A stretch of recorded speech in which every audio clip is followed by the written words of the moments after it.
আমাদের আজকের গল্পটি সম্পূর্ণরূপে প্রাপ্তবয়স্কদের জন্য। সংকেত অডিও স্টোরিতে আজ আপনারা শুনবেন একটি হাড়হিম করা গ্রাম বাংলার ভূতের গল্প, গাইচরের মরা খেগো। আজকে গল্প পাঠে এবং গল্পের সূত্রধার আমি অরূপ। শুরু করছি আমাদের আজকের গল্প, গাইচরের মরা খেগো।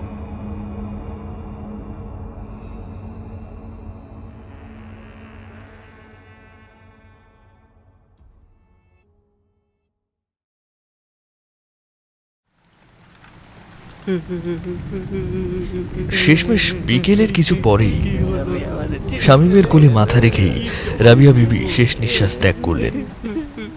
তার 3 দিনের জমে মানুষের লড়াই শেষ হলো। তামিম আর্তনাদ করে মায়ের বুকের উপরে ঝাঁপিয়ে পড়ল। 3 দিন ধরে আটকে রাখার পর শামীমের চোখেরও জলের বাঁধ ভাঙল। ওদের ফুফা জিয়ারুল মিয়া লণ্ঠনটা একটু বাড়িয়ে রাবিয়া বিবির মুখের উপরে ঝুঁকে পড়লেন।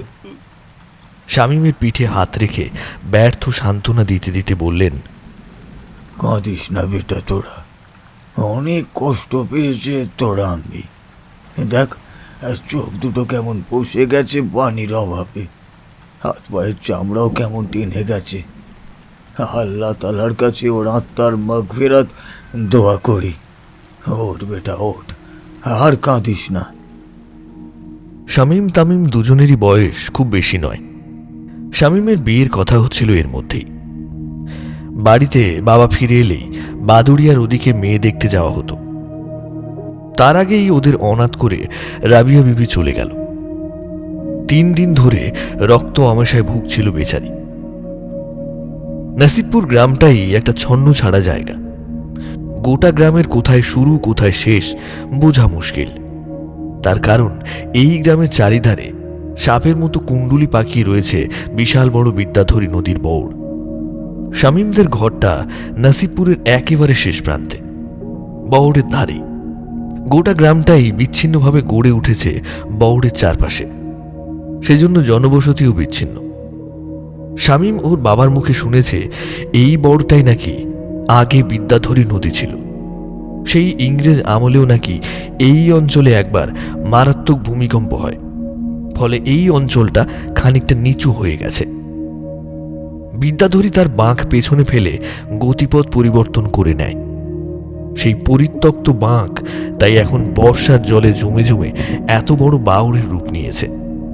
এখন বর্ষাকাল, এমনিতেই নিচু জায়গা, তার উপর এত বড় একটা জলাভূমি, তার উপর গোদের উপর বিষ ফোঁড়ার মতো গত 1 সপ্তাহ ধরে টানা বৃষ্টি হয়ে চলেছে গোটা দক্ষিণবঙ্গে।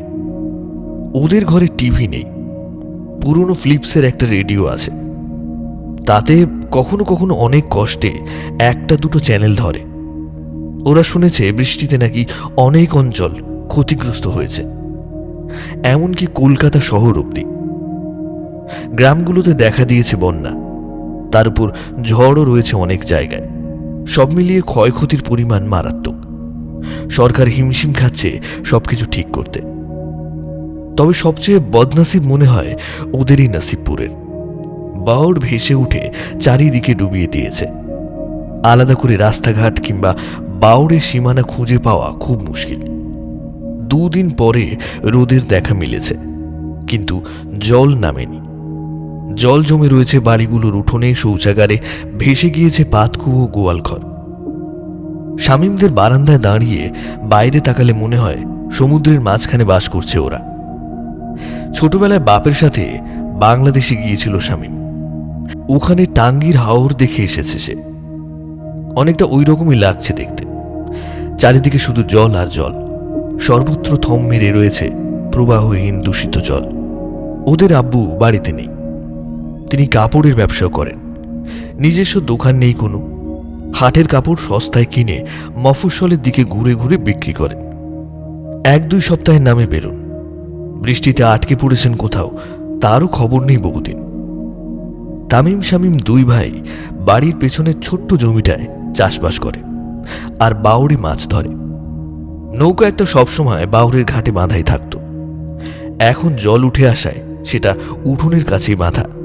আম্মির অবস্থার কোনো উন্নতি না দেখে শামীম নৌকা নিয়ে গিয়েছিল ওপারে। ওখানেই একটা স্বাস্থ্যকেন্দ্র আছে। সেখানকার দিদি ওকে কিছু ইলেকট্রল আর কয়েকটা ওষুধপত্র দিয়েছিল। আসার পথে বুদ্ধি করে ওদের ফুফাকে ডেকে নিয়ে এসেছে। তিনি বিপদনিক। ফুফি গত বছর গত হয়েছেন। ওদের সাথে দুদিন থাকতে তার কোনো অসুবিধে নেই। ইলেকট্রল তো আনা হলো, কিন্তু গুলে খাবে কোন জলে? ঘরের পরিষ্কার পানীয় জল প্রায় শেষ। ওষুধ খেয়েও কোনো লাভ হলো না। শরীর থেকে প্রচুর জল বেরিয়ে গেল রাবিয়া বিবির। চোখ কোটরে ঢুকে গেল, চামড়া লেগে গেল গায়ের সাথে। ডাঙায় তোলা মাছের মতো খাবি খেতে খেতে আজকের দিনটা কোনো রকমে কাটল। বিকেলের পর থেকে আর কোনো উন্নতির লক্ষণ ছিল না। বিনা চিকিৎসায় ধুকতে ধুকতে মারা গেল শামীম তামিমের আম্মি। ছেলে দুটো অনেকক্ষণ কাঁদল। নিজেদের ভীষণ অপদার্থ বলে মনে হচ্ছিল ওদের। ভেবেছিল ওষুধ খেয়ে কমে যাবে। এমন এক পাণ্ডববর্জিত জায়গা যে আশেপাশে 4-5 কিলোমিটারের মধ্যে কোনো ভালো হাসপাতাল নেই। 2 কিলোমিটার দূরে আছে একটা ভাঙাচোরা গ্রামীণ হাসপাতাল। সেখানে কোনো অভিজ্ঞ ডাক্তার নেই। স্থানীয় দাইমা দিয়ে প্রসূতি বিভাগের কাজ চালানো হয়। তাছাড়া এই রোগীকে নিয়ে যেত কি করে? রাস্তাঘাট সব জলের তলায়। একসময় নিজেকে সামলে নিল শামীম, সামলে নিল ভাইকেও। বারান্দায় এসে দাঁড়ালো 3 জন। উঁচু দাওয়া, তবুও দরমার নিচ দিয়ে ছোপ ছোপ করে জল ঢুকে পড়ে রাতের দিকে। সবসময় স্যাঁতস্যাঁতে হয়ে আছে বাড়িঘর। সবচেয়ে খারাপ অবস্থা গোয়াল ঘরটার। একটাই বলদ আছে হাল চষার জন্য। দিনরাত জলের মধ্যে দাঁড়িয়ে থাকতে থাকতে অবলা জীবটা রোগ ব্যাধি হয়ে মরে না যায়, তারও খড় বিচুলি শেষ। মাঝে মাঝে হাম্বা হাম্বা করে ক্ষুধার জ্বালায় রব তুলছে। হঠাৎ করে এলোমেলো হয়ে গিয়েছে শামীমদের এই গ্রামের প্রত্যেকটা মানুষের জীবন। বিশাল বাওড়ের জলে আকাশে ওঠা একখণ্ড ভাঙা চাঁদের নিষ্প্রভ আলো ঝিঁকিয়ে উঠছে। সেদিকে তাকিয়েই শামীম ফুফার উদ্দেশ্যে বলে, চিকিৎসা তো করাতে পারলাম না ফুফা। আমি রোজ 5 ওয়াক্ত নিয়ম করে নামাজ আদায় করেছে। আমি চাই আমাদের আম্মি ঠিকঠাকভাবে জমিন পাক। জিয়ারুল মিয়ার মুখে ফুটে ওঠে চিন্তার ছাপ। কিন্তু বেটা, মসজিদ, ইমাম সাহেবের বাড়ি সব তো বাওড়ের ওপারে। এই রাতের বেলা নৌকা নিয়ে পাড়ি জমাবো? সকাল হওয়া অবধি বসে থাকতে পারবো না ফুফা। রোগ ভোগের মরা, তারপর চারিদিকে জল পচে ফুলে উঠবে। আমি কি ওভাবে দেখতে চাই না। এমনিতেই অনেক কষ্ট পেয়ে দম ফুরিয়েছে। এখন সবে সন্ধে রাত, আকাশে চাঁদ আছে। তামিমকে নিয়ে বেরিয়ে পড়ো, রাতের মধ্যে ফিরে আসতে পারবে। কিন্তু বেটা, তুই একা একা থাকবি? এই রাতের বেলায় তোকে রেখে যাই বা কি করে বলতো আমরা? আমি কি বাচ্চা নাকি ফুফা? তাছাড়া নৌকাটাও তো দেখেছো, ওতে এতজন হয়। বলদটাকে রেখে যাই বা কি করে? এমনি সময় খারাপ যাচ্ছে, কেউ চুরি করে নিয়ে যায় যদি। তোমরা যাও, তামিম আমার হয়ে 1 মুঠো বেশি মাটি আমার কবরে দিয়ে দেবে। এটাও তো ঠিকই বলেছিস। ওই নৌকা এত ওজন বইতে পারবে না। আমি থাকতে তোদের দুজনকেও একা ছেড়ে দিতে পারি নাই ভরা বাওড়ে। ঠিক আছে, তাহলে তাড়াতাড়ি রওনা হয়ে যাই আমরা। অন্য সময় হলে তাড়াতাড়ি পৌঁছে যেতাম। এখন কোথায় জল কোথায় ডাঙা বলা বড়ই মুশকিল। ঘণ্টাখানেক লেগে যাবে হয়তো। তারপর জানাজার নামাজ পড়তে গেলে মেলা সময় লাগবে। তারপর গোড় দিয়ে আস্তে আস্তে অনেকই রাত হয়ে যাবে। ঘরের দরজায় এসে দাঁড়ায় শামীম। কাফন তো কেনা হলো না। বিছানা কাঁথায় ভালো করে জড়িয়ে দিই আম্মির গায়ে। তামিম, এদিকে আয়, একটু ধর তো। 2 ভাই মিলে রাবিয়া বিবির লাশটাকে বাঁধা ছাঁধা করে দিল। 3 জনে মিলে সেই লাশ ঘরের বাইরে বের করতে করতে হিমশিম খেয়ে গেল একেবারে। এমনিতেই রাবিয়া বিবির চেহারা শুকনো, কিন্তু মরলে মানুষের দেহের ওজন হয় কয়েক গুণ বেশি। তার উপর চতুর্দিকে জল, লাশ নামানো চলবে না। অনেক কসরত করে নৌকার উপরে শোয়ানো হলো রাবিয়া বিবির লাশ। নৌকায় তামিম এবং জিয়ারুল মিয়া। যাওয়ার আগে ভাইকে জড়িয়ে ধরে অনেকক্ষণ কাঁদল শামীম। তামিমও যাওয়ার আগে বলে গেল, তুই সাবধানে থাকিস দাদা। কিছুক্ষণের মধ্যেই বাওড়ের বুকে একটা ছায়া হয়ে মিলিয়ে যায় নৌকাটা। দূরে বারান্দায় দাঁড়িয়ে থাকা শামীমের বুকের ভেতর থেকে বেরিয়ে আসে একটা দলা পাকানো কান্না।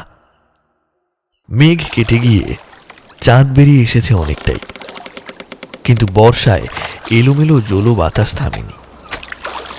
চারিদিকে অথই দরিয়ার মতো বাতাস ছোট ছোট ঢেউ তুলছে জলে। সেই অশান্ত জল কেটে ছলাৎ ছলাৎ শব্দ করে এগিয়ে চলেছে তামিমদের নৌকাটা। বেশ খানিকক্ষণ ধরে নৌকা চালিয়েছে জিয়ারুল মিয়া। বুড়ো ফুসফুসে হাম ধরে গিয়েছিল তাই। ছইয়ের ভেতর কাঁথা পেঁচিয়ে শোয়ানো রয়েছে রাবিয়া বিবির লাশটা। আসার সময় শামীম একটা মাটির হাঁড়িতে কয়েক গোছা ধূপ জেলে দিয়েছিল। আরও কিছু ধূপ পাঠিয়ে দিয়েছে ফুরিয়ে গেলে জ্বালিয়ে নেওয়ার জন্য। ছইয়ের ভেতর থেকে কুণ্ডুলি পাকিয়ে সুগন্ধি ধোঁয়া মিশে যাচ্ছে বাতাসে। নৌকার প্রান্তে চুপচাপ আকাশের দিকে তাকিয়ে উদাস হয়ে বসে আছে তামিম। নৌকোয় ৩ জন, 2 জন জীবিত, 1 জন মৃত, কিন্তু সকলেই নিশ্চুপ। কারোর মধ্যে কোনো কথা নেই, শুধু নৌকার ছলাৎ ছলাৎ শব্দ। কিছুক্ষণ পর হঠাৎ করে উপাস থেকে তামিম বলে উঠল, ফুফা, নৌকাটা একটু রাখো তো কোথাও। কেন রে, কি হলো? জোরে বাতাস চলার কারণে স্বাভাবিকের চেয়ে গলা একটু চড়িয়েই বললেন জিয়ারুল মিয়া। ওই মানে পায়খানা চেপেছে, একটু তাড়াতাড়ি নৌকাটা রাখো কোথাও। সর্বনাশ! অসহায়ভাবে চারিদিকে তাকালেন জিয়ারুল। একেবারে মাঝ বাউড়ে না এসে পড়লেও চারিদিকে যতদূর দেখা যাচ্ছে জল ছাড়া আর কিছুই চোখে পড়ল না। এখন যে কি করেন তিনি! নৌকোয় বৈঠা চালানোর গতি একটু বাড়িয়ে দিলেন বৃদ্ধ। তামিম আবার উপাস থেকে হাঁক পারল, আরে কি হলো ফুফা, তাড়াতাড়ি করো গো। ওরে দাঁড়া রে বেটা, ডাঙা চোখে পড়ছে না তো চারিদিকে কোথাও। বেশ খানিকটা নৌকা বাইবার পর বাঁ হাতে একখণ্ড স্থলভূমি দেখা দিল। জায়গাটা এত পরিমাণে জঙ্গলাকীর্ণ যে গাছপালা বাউড়ের জলের মধ্যে ঝুঁকে পড়ে লুটুপুটি খাচ্ছে। তামিম চেঁচিয়ে উঠল, এইখানেই রাখো ফুফা, এইখানেই। জিয়ারুল মিয়া নৌকা ঘোরালেন। তার মনের মধ্যে একটা সন্দেহের দানা খচখচ করে উঠছিল। জায়গাটা কেমন চেনা চেনা লাগছে। জিয়ারুল মিয়া নিজেও যৌবনকালে এই বাউড়ে নৌকা চালিয়েছে, অনেক মাছ ধরেছেন। বয়স বাড়ছে, দৃষ্টিশক্তি ঝাপসা হয়ে এসেছে। কাছাকাছি এসে এবার জায়গাটা চিনতে পারলেন তিনি। সর্বনাশ! এই দিকটা তো পশ্চিম দিক, অর্থাৎ এই জায়গাটা সেই কুখ্যাত পুরনো কবরস্থানটা। তামিম বেটা, এখানে কি না নামলেই নয়? আমরা বাঁওড়ের একেবারে পশ্চিম দিকের ওই পুরনো কবরখানাটার সামনে এসে পড়েছি রে। এখানে রাতের বেলায় নামবি? হ্যাঁ ফুফা, এখানে আর আশেপাশে কোথাও ডাঙা নেই, আর আমাকে এখনই যেতে হবে। অত সব ভাবলে চলবে না। তুমি নৌকাটা বাঁধো, আমার বেশিক্ষণ লাগবে না গো। জিয়ারুল মিয়ার বুকের ভেতরটা কালবৈশাখী ঝড়ের রাতে জ্বলতে থাকা প্রদীপের শিখার মতো দপদপ করে কাঁপছে। এই পুরনো কবরস্থানটার কুখ্যাতি সারা নসিবপুর জুড়ে সবার মুখে মুখে। ভাগ্যের কি নিদারুণ পরিহাস! এই রাত্রিবেলায় এখানেই নামতে হবে। জিয়ারুল মিয়া জঙ্গলের একেবারে ধার ঘেঁষে নৌকাটা লাগালেন। তামিম নৌকায় রাখা একটা মাটির ঘটি নিয়ে লাফ দিয়ে নামল কাদার মধ্যে। তারপর কিছুটা জল তুলে নিয়ে জিয়ারুল মিয়াকে বলল, কই দাও দেখি, লণ্ঠনটা দাও। বৃদ্ধ পড়লেন মহা ফাঁপড়ে।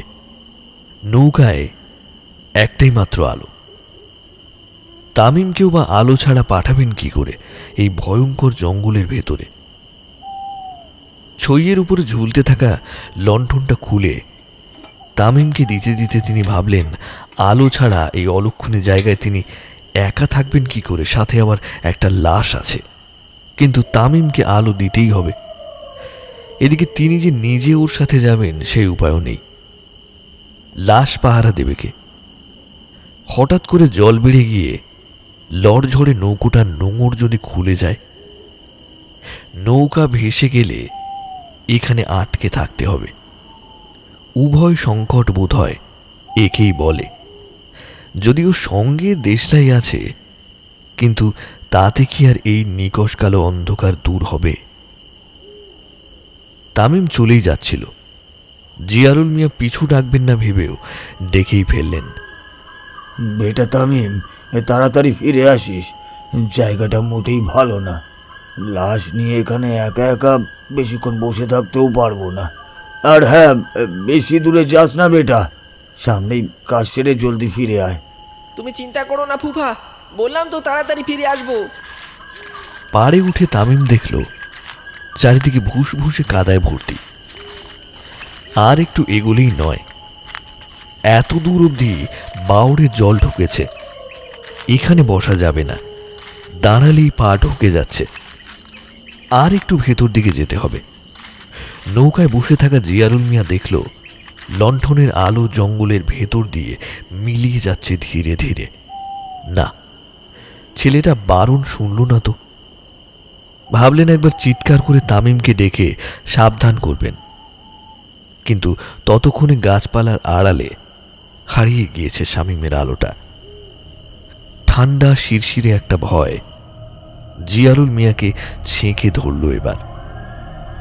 বাউড়ের পশ্চিম দিকের এই পুরনো কবরস্থানের সামনে একটা টাটকা লাশ নিয়ে নৌকার উপরে বসে আছেন তিনি, একা এই ভূষকালির মতো অন্ধকারে। এটা ভেবেই বৃদ্ধের সমস্ত শরীর শিহরিত হয়ে উঠল। চোখ বন্ধ করে নৌকার উপরে জঙ্গলের থেকে মুখ ফিরিয়ে বসে রইলেন। তামিম জঙ্গলের অনেকটাই ভেতরে ঢুকে পড়েছে। কি মনে হতে একবার পেছনে তাকায়। গাছপালাগুলো ঢেকে দিয়েছে বাউড়ের দৃশ্যপট। চারিদিকে শুধু জঙ্গল আর জঙ্গল। হঠাৎ তামিমের উপলব্ধি হলো অনেকটাই ভেতরে চলে এসেছে সে। হঠাৎ করে মনে পড়ে যায় ছোটবেলায় যখন ওরা দুই ভাই আব্বুর সাথে মাছ ধরতে বাউড়ে নৌকা নিয়ে আসতো, তখন আব্বু বহুবার দূর থেকে এই জংলা জায়গাটা দেখিয়ে ওদের দুজনকে সাবধান করেছে। কি দিনের বেলায়, কি রাতের বেলায়, কখনো কোনো দরকারে ওইখানটায় যাবি না, বুঝতে পারছিস? ওটা পুরনো কবরখানা, ওখানে জিন থাকে, খুব খারাপ না খাপ সব জিন থাকে ওখানে। এ গায়ের যে বা যারা কখনো গেছে তারা কেউ আর বেঁচে ফেরে নেই, ফিরলেও সুস্থ হয়ে ফেরেনি। তখনই তামিমের বোধ হয় অতিরিক্ত কৌতূহলে বাবাকে প্রশ্ন করত, জিনগুলো কি করে আব্বা? ওরা খাবিস জিন বেটা, বিরাট জায়গায় থাকতে ভালোবাসে, মরা মানুষের মাংস খায়, দরকার পড়লে জ্যান্ত মানুষগুলো মারে, কবর খুঁড়ে মাংস খায়। ওদের ওদের গৌল বলে। অনেক কাল আগে গায়ের 4 জোয়ান মোটা বেটা কারোর পরোয়া না করে গিয়েছিল মধু আনতে। 3 দিন পরে ওই জঙ্গলের ধারে ওদের লাশগুলো পড়ে থাকতে দেখেছে। যারা উপর দিয়ে মাছ ধরতে গেছে, পচে ফুলে ঢোল হয়েছিল লাশগুলো। সবার কলিজার জায়গাটায় বিশাল বড় একটা করে গর্ত। ওই লাশগুলো মাটি পায়নি বেটা, ওগুলো ওখানেই পচে পচে কঙ্কাল হয়ে গেছে। তাই ওই জায়গাটা সবাই এড়িয়ে চলে, তোরাও এড়িয়ে চলবি। তামিমের মনে আছে ওর আব্বুর মুখটা গম্ভীর হয়ে যেত। এইসব ভয়ঙ্কর কাহিনী শুনে আর কোনো প্রশ্ন করতে ইচ্ছে করতো না ওদের দুই ভাইয়ের। তাই এর বেশি আর কিছু জানা সম্ভব হয়নি এই জায়গাটা সম্বন্ধে। আজ এখানেই নামতে হলো ওকে। এই কথাগুলো মনে পড়তে কেমন যেন একটু গা ছমছম করতে লাগলো তামিমের। খুব একটা সাহসী সে নয়, এই কথা অস্বীকার করবে না তামিম। চলতে চলতে দাঁড়িয়ে পড়ল সে। ওর মনে হলো এত জঙ্গল গাছপালা চারিদিকে, অথচ একটাও ঝিঝি ডাকছে না কিংবা একটা জোনাকিও জ্বলছে না। নেই অন্য কোনো পোকামাকড়ের শব্দ বা কোনো রাত জাগা পাখির ডাক। অস্বাভাবিক রকমের একটা নিস্তব্ধতা গিলে নিয়েছে জায়গাটাকে। এই যেন সারা পৃথিবী থেকে বিচ্ছিন্ন হয়ে থাকা একটা অন্য ভুবন। ভয় জিনিসটা সংক্রামক। আসার সময় ফুফাকে যথেষ্ট পরিমাণে ভয় পেতে দেখেছে সে। এই ভয়ের অনুভূতিটা একটু একটু করে ওর শরীরে হুল ফোটাতে শুরু করেছে। তামিম মনে মনে ভাবল, না, আর এগিয়ে কাজ নেই। এখানেই কাজ সেরে যথাসম্ভব শীঘ্র নৌকায় ফিরে যেতে হবে।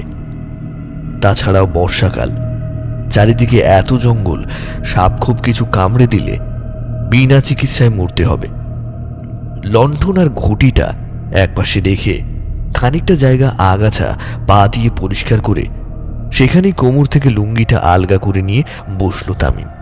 কাজ হয়ে যাওয়ার পর আবার লুঙ্গিটা কোমরে শক্ত করে বেঁধে লণ্ঠনটা নিয়ে উঠে দাঁড়াল। বাউরের দিকটায় কত সুন্দর হাওয়া দিচ্ছে, কিন্তু এই জায়গাটা, এই গুমোট দমবন্ধকর পরিবেশ ঘামিয়ে তুলছে তামিমকে। তার চেয়েও বড় কথা, কেমন একটা পচা পচা গন্ধ অনেকক্ষণ ধরে ওর নাকে ঝাপটা মারছে। ঝোপ জঙ্গলের মধ্যে ফেলে দেওয়া কুকুর বিড়ালের লাশ পুছে থাকলে যেমন একটা গন্ধ বেরোয়, অনেকটা তেমন। হঠাৎ করে বুকটা শুকিয়ে যায় তামিমের। কই, এতক্ষণ তো গন্ধটা পাওয়া যাচ্ছিল না। আর এখানে এক মুহূর্ত নয়, ফিরে যেতে হবে নৌকার কাছে। তাড়াতাড়ি পা চালালো তামিম, কিন্তু পা দুটো যেন সারা শরীরের চেয়ে বেশি ভারী হয়ে উঠেছে হঠাৎ করেই। জঙ্গলি লতাপাতা ওর পা টেনে ধরছে যেন। তীব্র একটা অস্বস্তি হচ্ছে ওর।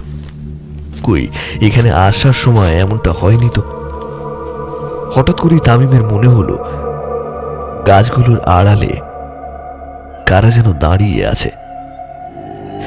আড়াল থেকে সবাই যেন ওর দিকেই তাকিয়ে আছে।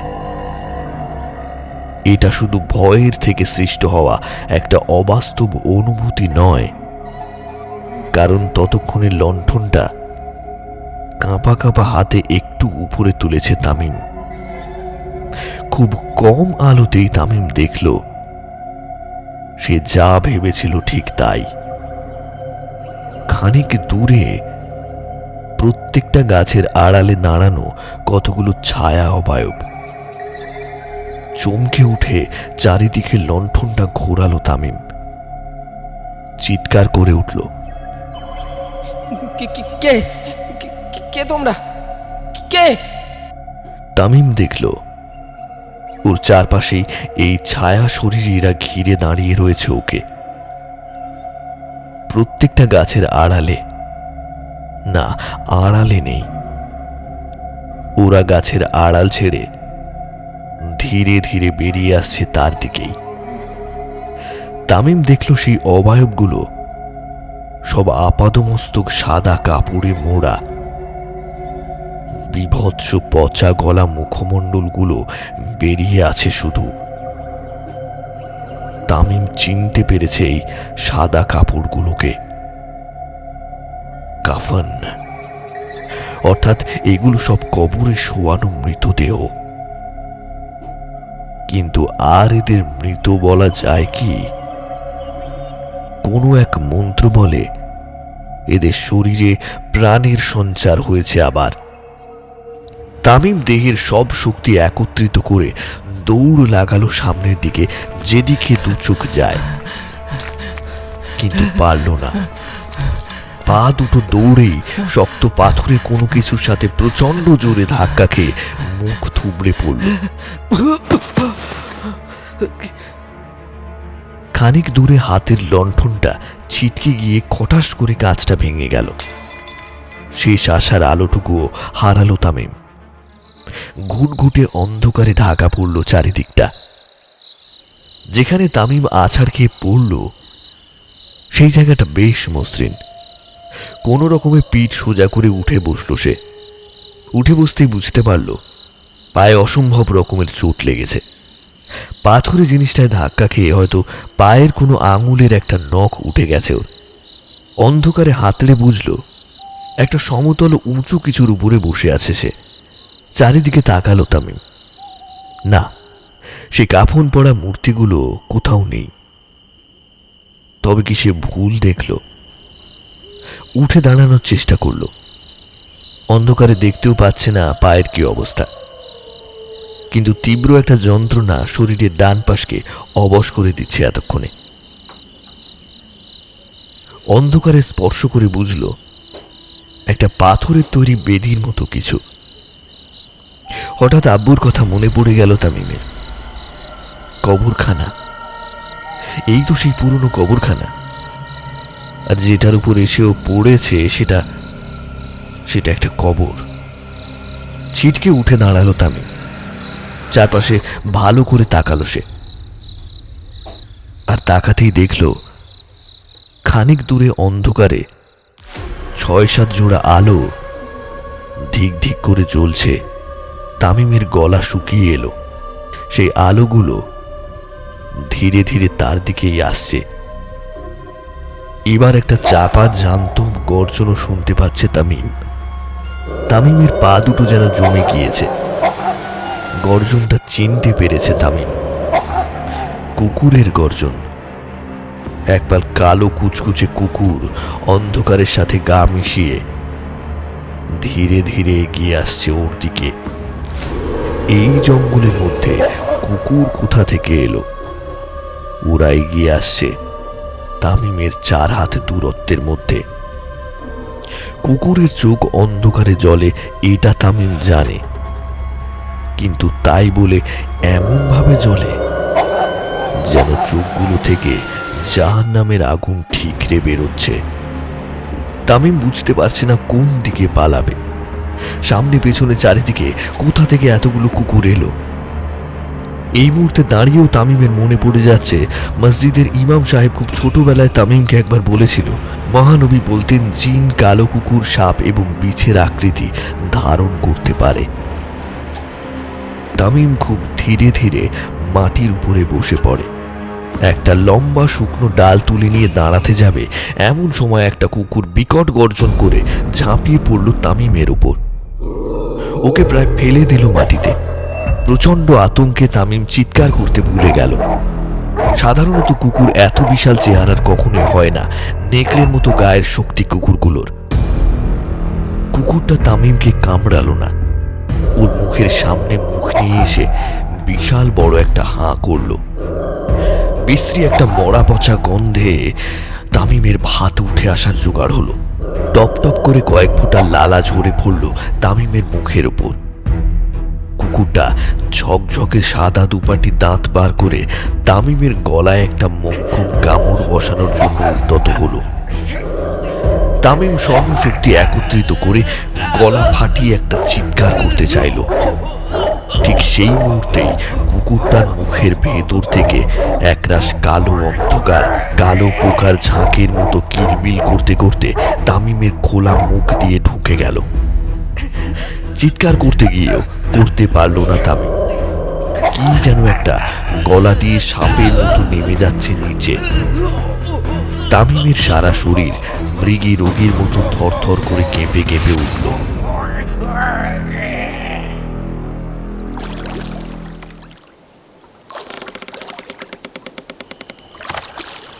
অনেকক্ষণ পেরিয়ে গেছে। তামিম এখনো এলো না দেখে জিয়ারুল মিয়ার চিন্তার পারদ তরতর করে উপরে উঠছে। এই বুড়ো বয়সে কলজের উপর এত ধকল সহ্য হয় না। ছইয়ের ভেতর যে ধূপকাঠির গোছা জ্বালিয়েছিল তা নিভে গিয়েছে অনেকক্ষণ আগে। আগুন থাকলে সঙ্গে একটু সাহসও বাড়ে। পকেটের দেশলাইটা বার করে আরো কয়েকটা ধূপকাঠি ধরিয়ে মাটির ভাঁড়ে গুঁজে দিলেন জিয়ারুল মিয়া। একপাশে বস্তার মতো পড়ে আছে রাবিয়া বিবির লাশ।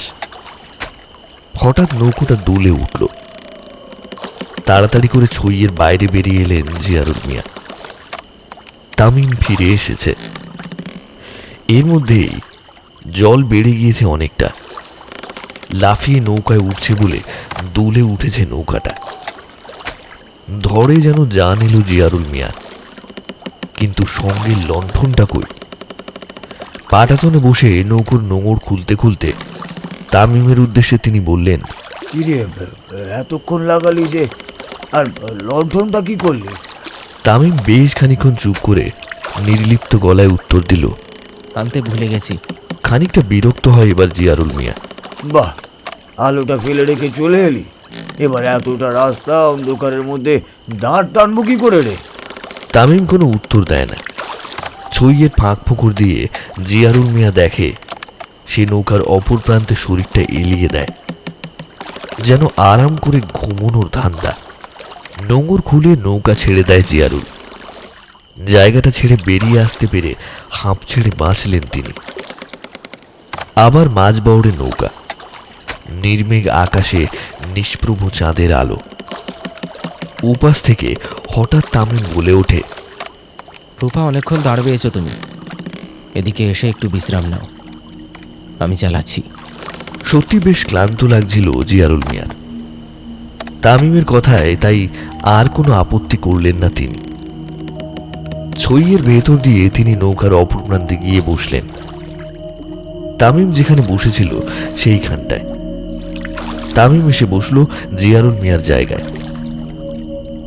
বুড়ো মানুষের দাঁড় টানা আর জোয়ান ছেলের দাঁড় টানার মধ্যে পার্থক্য আছে বইকি। নৌকা তরতরিয়ে এগোতে শুরু করলো। আজ সারাটা দিন রাবিয়া বিবির মৃত্যুর আগে অবধি অসম্ভব ধকলের মধ্যে দিয়ে গেছে ওরা তিনটে মানুষ। বাউরের ঠান্ডা হাওয়ায়, ছইয়ের ভেতর থেকে আসা সুগন্ধি ধূপের ধোঁয়ায়, জলের ছলাৎ ছলাৎ শব্দে চোখে ঘুম জড়িয়ে এলো জিয়ারুল মিয়ার। তিনি ভাবলেন, তামিম তো নৌকা টানছেই, এখনো ওপারে পৌঁছাতে কিছুটা সময় লাগবে, ততক্ষণ একটু ঘুমিয়ে নিলে মন্দ হয় না। চোখ বুজে ঝিম মেরে নৌকার পাটাতনের উপরে হেলে বসলেন জিয়ারুল মিয়া। বসে থাকতে থাকতে ঘুমিয়েই পড়েছিলেন তিনি। হঠাৎ করে ঘুমের চটকটা ভেঙে গেল তার। ঘুম ভেঙেই প্রথমে যেটা বুঝতে পারলেন সেটা হলো নৌকা চলছে না, এক জায়গায় দাঁড়িয়ে আছে। তাড়াতাড়ি উঠে বসলেন তিনি পাটাতনের ওপর। সত্যি নৌকা চলছে না, কিন্তু হঠাৎ করে এত কুয়াশা এলো কোথা থেকে? চারিদিকে চাপচাপ কুয়াশা এসে ঢেকে ফেলেছে গোটা বাউরকে। সেই সঙ্গে অস্বাভাবিক রকমের ঠান্ডা লাগছে। ঘুম জড়ানো চোখে তামিমকে ডাকলেন তিনি। তামিম, কি হলো বেটা, নৌকা থামালি কেন? নৌকোর অপর প্রান্ত থেকে কোনো উত্তর নেই। চারদিক অস্বাভাবিক রকমের নিস্তব্ধ। কেবল ছইয়ের ভেতর থেকে একটা খুটখাট শব্দ আসছে। বুকটা ধড়াস করে উঠল জিয়ারুল মিয়ার। সর্বনাশ, তামিম জলে পড়ে গেল না তো? তাড়াতাড়ি উঠে ছইয়ের মধ্যে ঢুকলেন তিনি। ঘুটঘুটে অন্ধকার ভেতরটায় শব্দটা আরো ভালোভাবে কানে এলো তার। খুব চেনা শব্দ, কিন্তু তিনি এই মুহূর্তে বুঝতে পারছেন না কিসের শব্দ ওটা, ভেতরে ওটা কি। কাঁপা কাঁপা হাতে কোনো রকমে বুক পকেট হাতড়ে দেশলাইটা বার করলেন তিনি। দেশলাইয়ের একটা কাঠি ফস করে জ্বালতেই কিছুক্ষণের মধ্যে যে দৃশ্যটা তার চোখের সামনে স্পষ্ট হয়ে উঠল, জিয়ারুল মিয়ার বুকের ভেতরটা ধড়াস করে উঠল। রাবিয়া বিবির লাশটার পায়ের কাছে উবু হয়ে বসে রয়েছে তামিম। পায়ের দিক থেকে কাঁথা অনেকটা উপরের দিকে তোলা। সেখানে মুখ নামিয়ে রাবিয়া বিবির লাশ থেকে মাংস ছিঁড়ে ছিঁড়ে খাচ্ছে তামিম। শব্দটা কিসের এবার তিনি খুব ভালোভাবে বুঝতে পেরেছেন। কঠোর মঠোর করে হাড় মাংস চিবোনোর একটা শব্দ। দেশলাইয়ের আলোটা মুখে পড়তে জিয়ারুল মিয়ার দিকে মুখ তুলে তাকালো তামিম। চমকে উঠলেন জিয়ারুল মিয়া। এটা কি তামিম নাকি অন্য কেউ? তামিমের মুখের দিকে তাকিয়ে বুকের রক্ত জল হয়ে গেল জিয়ারুল মিয়ার।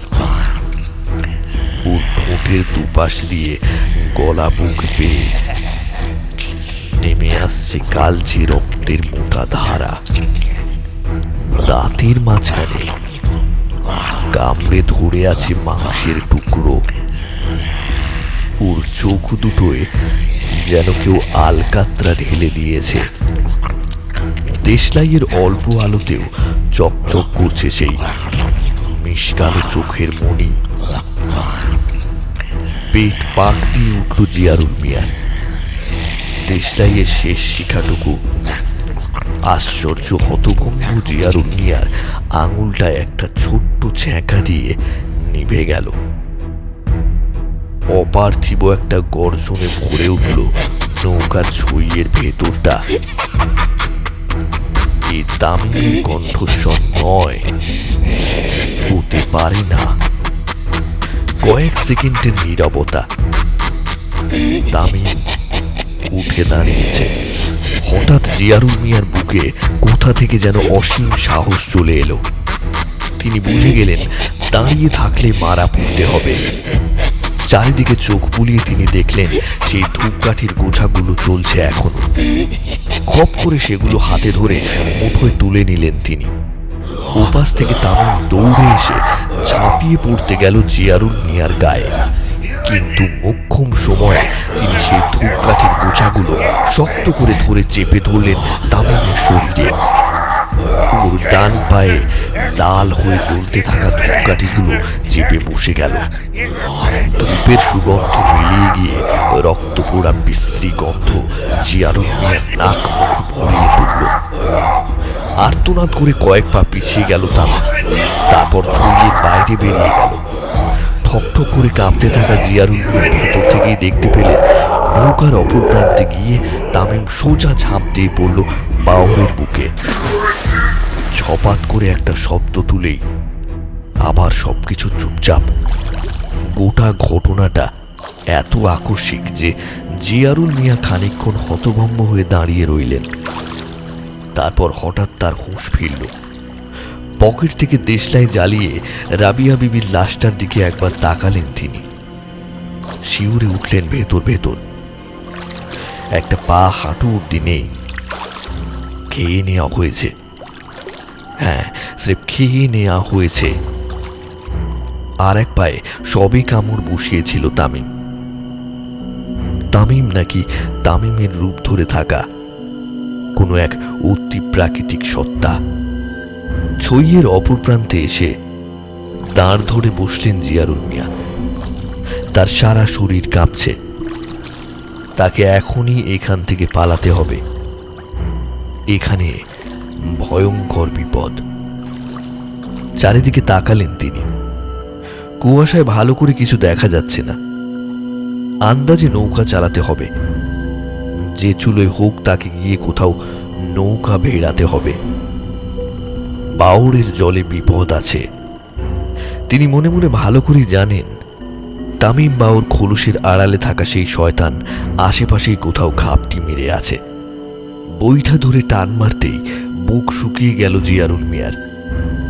বইটা অসম্ভব ভারী, টানা যাচ্ছে না। একবার, দুবার, পরপর তিনবার টানলেন। পলকা কাঠের বইটা হঠাৎ করে এত ভারী হয়ে গেল কি করে? যেন জলের ভেতর থেকে একটা কিছু টেনে ধরেছে বইটাটাকে। হঠাৎ জলের মধ্যে একটা আলোড়ন সৃষ্টি হলো। জিয়ারুল মিয়া সভয়ে দেখলেন নৌকার নিচ থেকে দুটো হাত তার বইটাটাকে ধরে আছে। সেই হাত তামিমের। জল থেকে উঠে আসছে তামিম। বইটা বেশ সুদক্ষ সরীসৃপের মতো উঠে আসছে নৌকার উপরে। জিয়ারুল মিয়া বুঝতে পারলেন আর পালানোর পথ নেই। জলে ঝাঁপ দিলেও তাকে মরতে হবে, নৌকায় থাকলেও তাকে মরতে হবে। লাফ দিয়ে নৌকার পাটাতনের উপরে উঠে এলো তামিম। ওর চোখের দিকে আবার চোখ পড়ল জিয়ারুল মিয়ার। দুনিয়ার যত অমঙ্গল, যত অকল্যাণ অমাবস্যার অন্ধকারের মতো জড়ো হয়ে আছে ওর দুই চোখের মধ্যে, এই অন্ধকারেও তিনি স্পষ্ট দেখতে পেলেন ওর মুখটা। তামিম হাসছে। ওর ঠোঁটের দুই প্রান্ত থেকে যেন কেউ নরুন দিয়ে কান অব্দি চিড়ে দিয়েছে। কোনো মানুষ এমন আকর্ণ বিস্তৃত রক্ত জল করা হাসি হাসতে পারে না। জিয়ারুল মিয়া স্পষ্ট দেখতে পাচ্ছেন সেই মুখের ভেতরে কোনো সামুদ্রিক শিকারী মাছের মতো দুপাটি ধারালো দাঁতের সারি এই অন্ধকারেও ঝিকিয়ে উঠছে।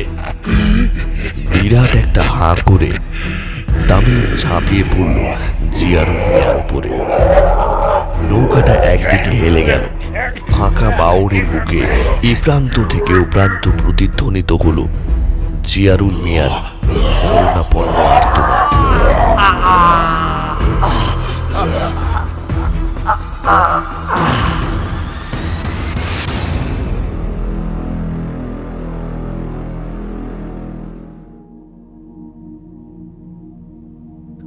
হু হু করে রাত বেড়ে চলে। শামীম ঘরে তিষ্ঠ হতে পারছে না। একে মা মরার শোক, তার উপর নতুন এক দুশ্চিন্তা। ওরা নৌকো নিয়ে বেরিয়েছে অনেকক্ষণ হয়ে গেল। এতক্ষণ তো লাগার কথা নয়। প্রায় রাত দুপুর হতে চলল। দাওয়ার কাছে বসে যতদূর অব্দি চোখ যায় বাউরের ঠান্ডা কালো জলরাশির দিকে তাকিয়ে বসে রয়েছে শামীম। যদি এক বিন্দু আলোর দেখা পায়। জলের ধারে ঠান্ডা হাওয়ায় বসে থাকতে থাকতে হয়তো ঘুমিয়েই পড়েছিল সে, কিন্তু গভীর ঘুম হয়নি। জলের উপর ছলাৎ ছলাৎ শব্দ পেয়ে ধর্মড়িয়ে উঠে বসল সে।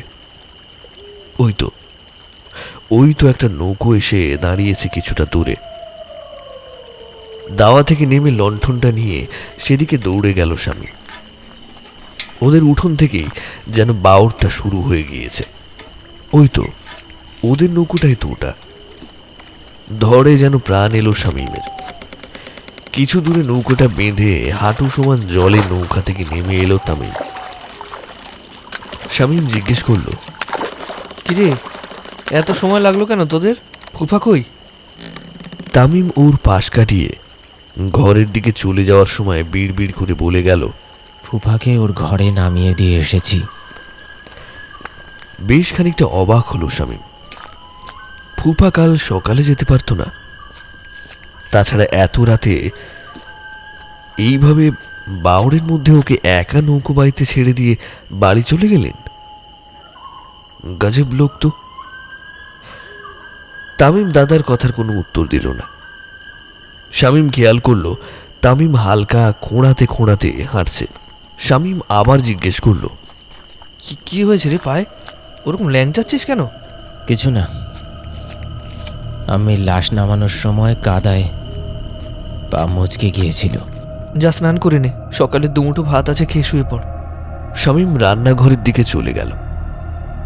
যাওয়ার সময় এক ঝলক তামিমের ডান পায়ের দিকে চোখ পড়ল ওর। হাঁটুর নিচটায় একটা দগদগে ঘা হয়ে গেছে। তামিম ওকে মিথ্যে কথা বলবে কেন? একটা তোবড়ানো থালায় খানিকটা ভাত আর একটু নুন নিয়ে এসে রান্নাঘর থেকে বেরিয়ে শামীম দেখল ওর ভাই একই জায়গায় বসে আছে। কিরে, স্নান করলি না? যা তাড়াতাড়ি কর, রাত হয়েছে। গাটা ম্যাজ ম্যাজ করছে রে বাউরের হাওয়ায়। কাল সকালে করবো খন। আচ্ছা ঠিক আছে, তাহলে আর স্নান করতে হবে না, খেয়ে নে। খাবো না, খিদে নেই, পেট ভর্তি। পেট ভর্তি মানে? কখন খেলি? ফুপা খাইয়ে দিয়েছে। থালাটা রান্নাঘরে ফিরিয়ে নিয়ে গেল শামীম।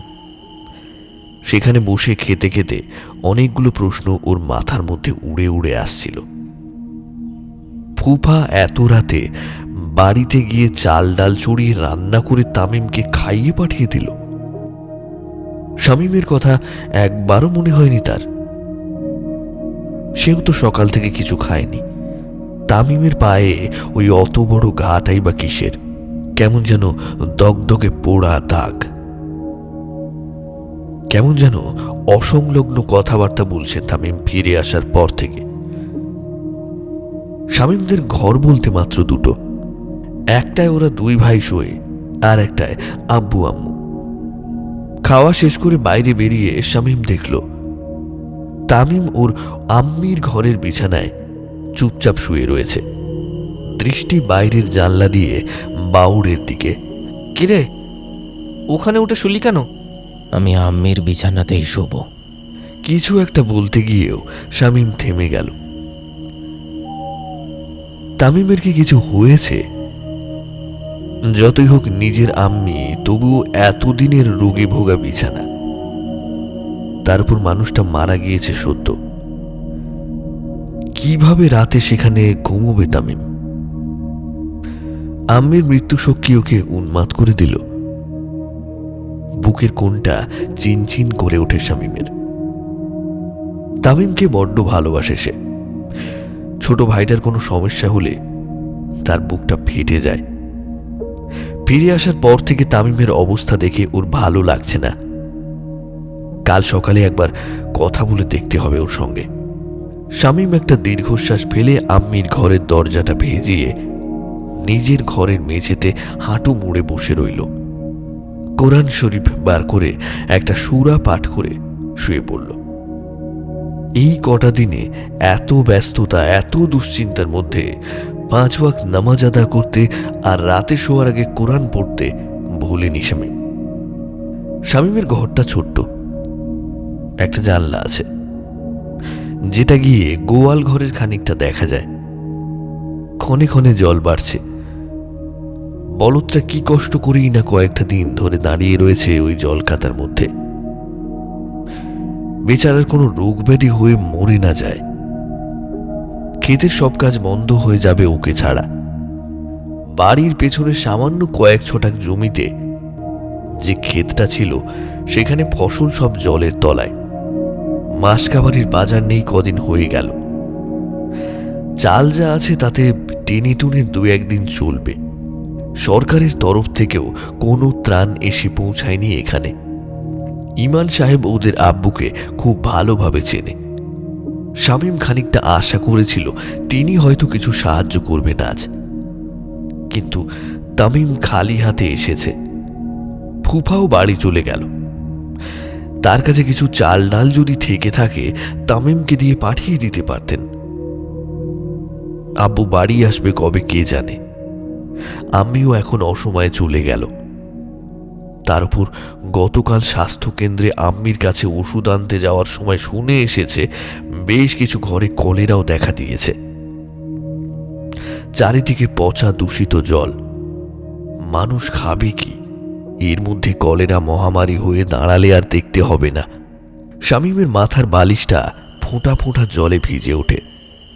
আম্মি নেই, আব্বু বাইরে। চারিদিকে এমন দুর্বিষহ অবস্থা, খুব অসহায় লাগে শামীমের। ওর এই কান্না শোনার কেউ নেই। ওকেই সমস্ত পরিস্থিতিটা সামাল দিতে হবে। তামিম ছোট, নিজেকেও সামলাতে হবে, ওকেও সামলাতে হবে। দু চোখে কিছুতেই ঘুম নামে না শামীমের। বিছানায় শুয়ে এই পাশ ওপাশ করতে থাকে। আর কিছুক্ষণ পরেই ভোর হয়ে যাবে। হঠাৎ শামীমের কানে একটা অস্পষ্ট গোঙানির শব্দ বেড়ার ওপাশের ঘর থেকে ভেসে আসে। তড়াক করে বিছানা ছেড়ে লাফ দিয়ে উঠে এসে বেড়ার উপরে কান পাতে সে। হ্যাঁ, স্পষ্ট শোনা যাচ্ছে ওই ঘরে কেউ ঘুমাচ্ছে। তামিম, ওর কি কিছু হলো? কমিয়ে রাখা লণ্ঠনটা নিয়ে দৌড়ে নিজের ঘরের দরজা খুলে বেরিয়ে এলো শামীম। ও ঘরের দরজাটা খুলে ভেতরে ঢুকতেই শামীম দেখল খাটের উপরে একটা কাটা পাঁঠার মতো দাপাচ্ছে তামিম। কিন্তু এ কি? ও সারা শরীর এমন কাঁথা তোষক দিয়ে পেঁচানো কেন? বিছানার কাছে এসে লণ্ঠনটা তুলে ধরতেই শামীমের হাত পায়ে যেন শিকড় গজিয়ে গেল। কোথায় তামিম? বিছানার উপরে শুয়ে আছে ওদের আম্মি রাবেয়া বেবি। ঠিক নিয়ে যাওয়ার আগে যেমন ভাবে কাঁথা দিয়ে জড়িয়ে দিয়েছিল আম্মির দেহটা, ঠিক সেইভাবেই বাঁধা অবস্থায় খাটের উপরে শুয়ে ছটফট করছে আম্মি। লণ্ঠনের আলোয় মরা মাছের মতো নীল ঘোলাটে চোখ দুটো ধক ধক করে জ্বলে উঠল। শামীম দেখল পিঠ ঘষতে ঘষতে বিছানায় উঠে বসেছে আম্মি। সম্পূর্ণ অচেনা রক্ত জল করে দেওয়া ফ্যাঁস ফ্যাঁসে কণ্ঠে চিৎকার করে উঠল, শামীম, বাবা রে, তুই আমার চিকিৎসা করালি না। ও মা গো, পেটে কি যন্ত্রণা। শামীমের হাতে ধরা লণ্ঠনটা ঠক ঠক করে কাঁপছে। সেই অল্প আলোতেই সে দেখল আম্মির মুখের ভেতর থেকে গল গল করে বেরিয়ে আসছে পিটখুটে সব পোকামাকড়ের দল। কিলবিল করে তারা গড়িয়ে পড়ছে বিছানায়, বালিশে, মেঝেতে। শামীমের হাত থেকে লণ্ঠনটা পড়ে যাচ্ছিল আরেকটু হলে শামীম একটা প্রচন্ড জোরে আর্তনাদ করে মেঝের উপরে বসে পড়ল। আমি তোমাকে মেরে ফেলিনি, চোখ মেরে বন্ধ ফেলিনি করে আমি তোমাকে। কান চেপে ধরল। শামীমের চিৎকার ক্রমশ ফোঁপানিতে পরিণত না হলো। না, আমি না, আস্তে আস্তে বুঝে আমি এলো তোমাকে মেরে ওর ফেলিনি, গলার স্বর। মেরে ফেলিনি আমি তোমাকে। না খুব ভয়ে ভয়ে চোখ খুলল শামীম। কোথায় আপনি? না না না, খাটের উপরে আমি না, বসে ওর দিকে আমি তোমাকে মেরে হতভম্ব ফেলিনি, দৃষ্টিতে চেয়ে মেরে রয়েছে ফেলিনি আমি তোমাকে। না, তামিম। কি হলো দাদা, এরকম করছিস কেন? শামীম চারিদিকে অসহায়ের মতো তাকালো। এতই চোখের ভুল! কানেও তো শুনেছে সে স্পষ্ট আম্মির কথাগুলো তার গোঙানি। তামিমকে কি বলবে সে বুঝে উঠতে পারছিল না। নিজেকে সামলে নিয়ে মেঝে থেকে উঠে দাঁড়ালো শামীম। রীতিমতো হাঁপাচ্ছে সে। কোনো রকমে বলল, কিছু না, তুই ঘুমা, সব দেখেছি। বাকি রাত আর চোখের পাতা এক করতে পারেনি শামীম। এমনকি নিশ্চিন্তে শুধুমাত্র শুয়ে থাকতে পারেনি। সারা রাত বিছানার উপরে বসে বসে কোরআনের সূরা পাঠ করেছে। তার মন নিশ্চিত জানে যে সে যা দেখেছে তা ভুল নয়। এত স্পষ্ট চোখের ভুল, কানের ভুল মানুষের হয় না।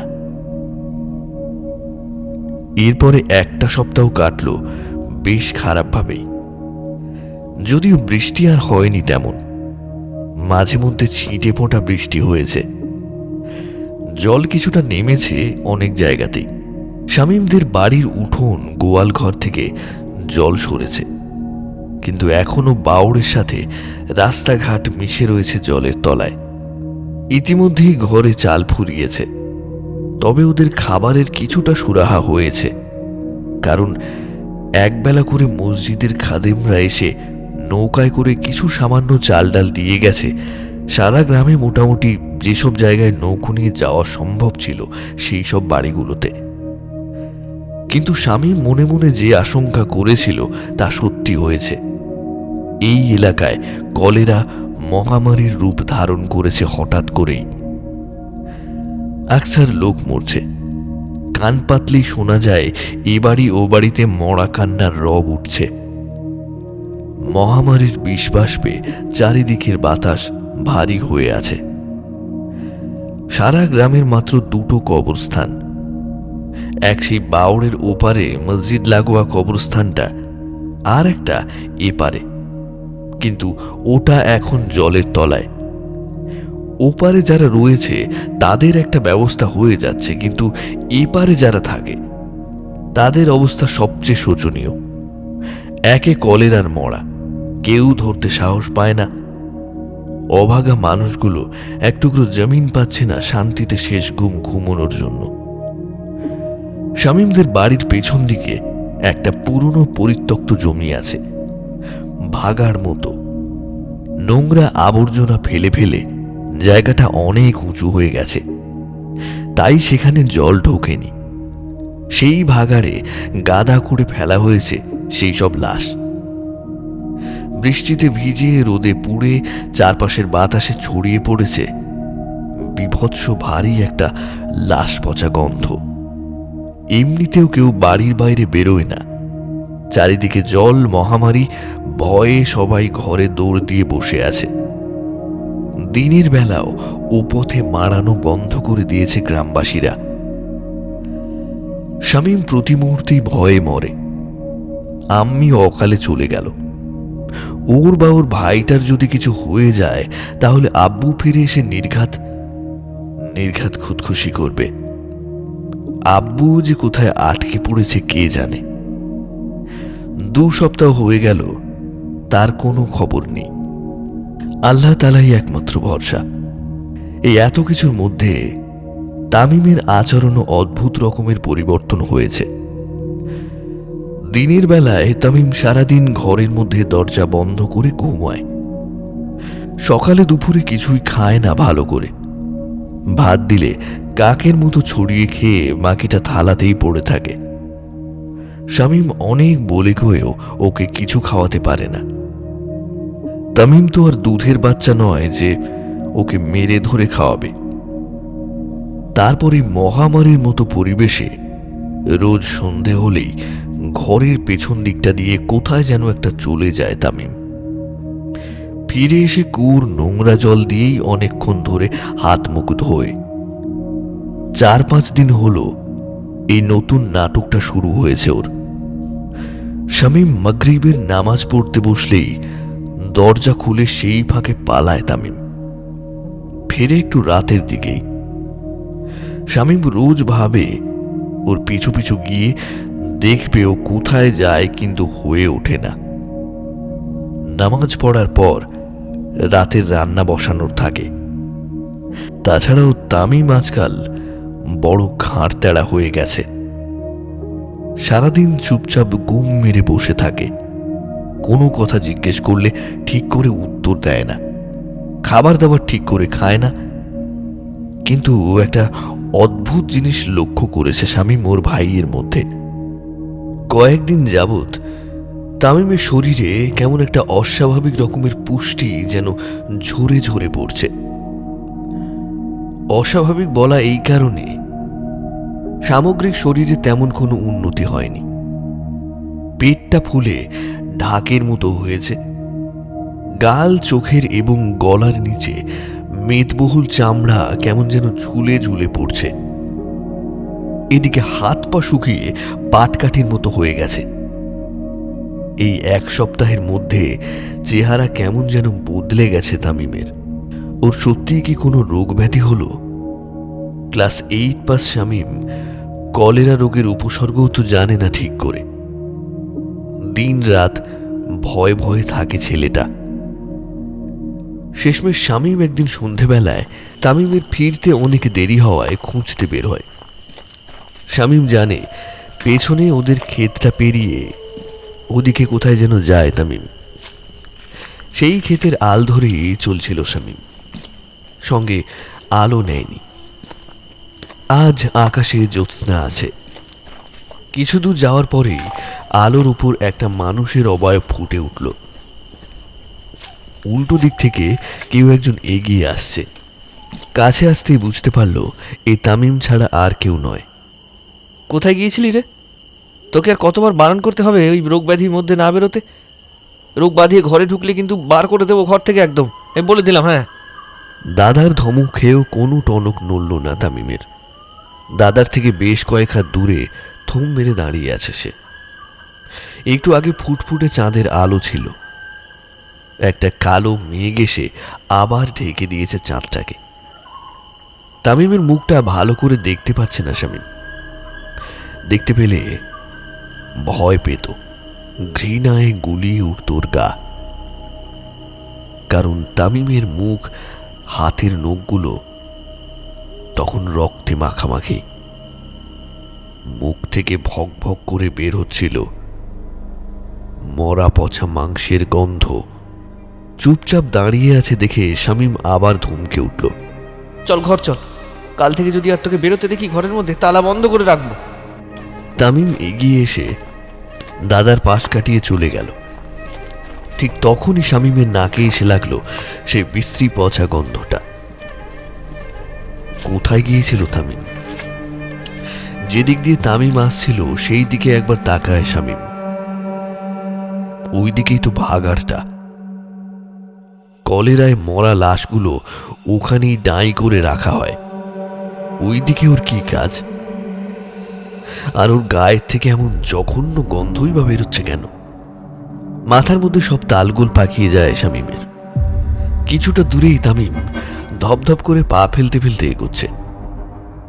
কি একটা জিজ্ঞেস করবে ভেবেও চুপ করে গেল শামীম। সে রাতেও তামিমের ঘরে খাবার রেখে চলে এলো শামীম। আজ বিগত কয়েকদিন ধরে তাই করছে।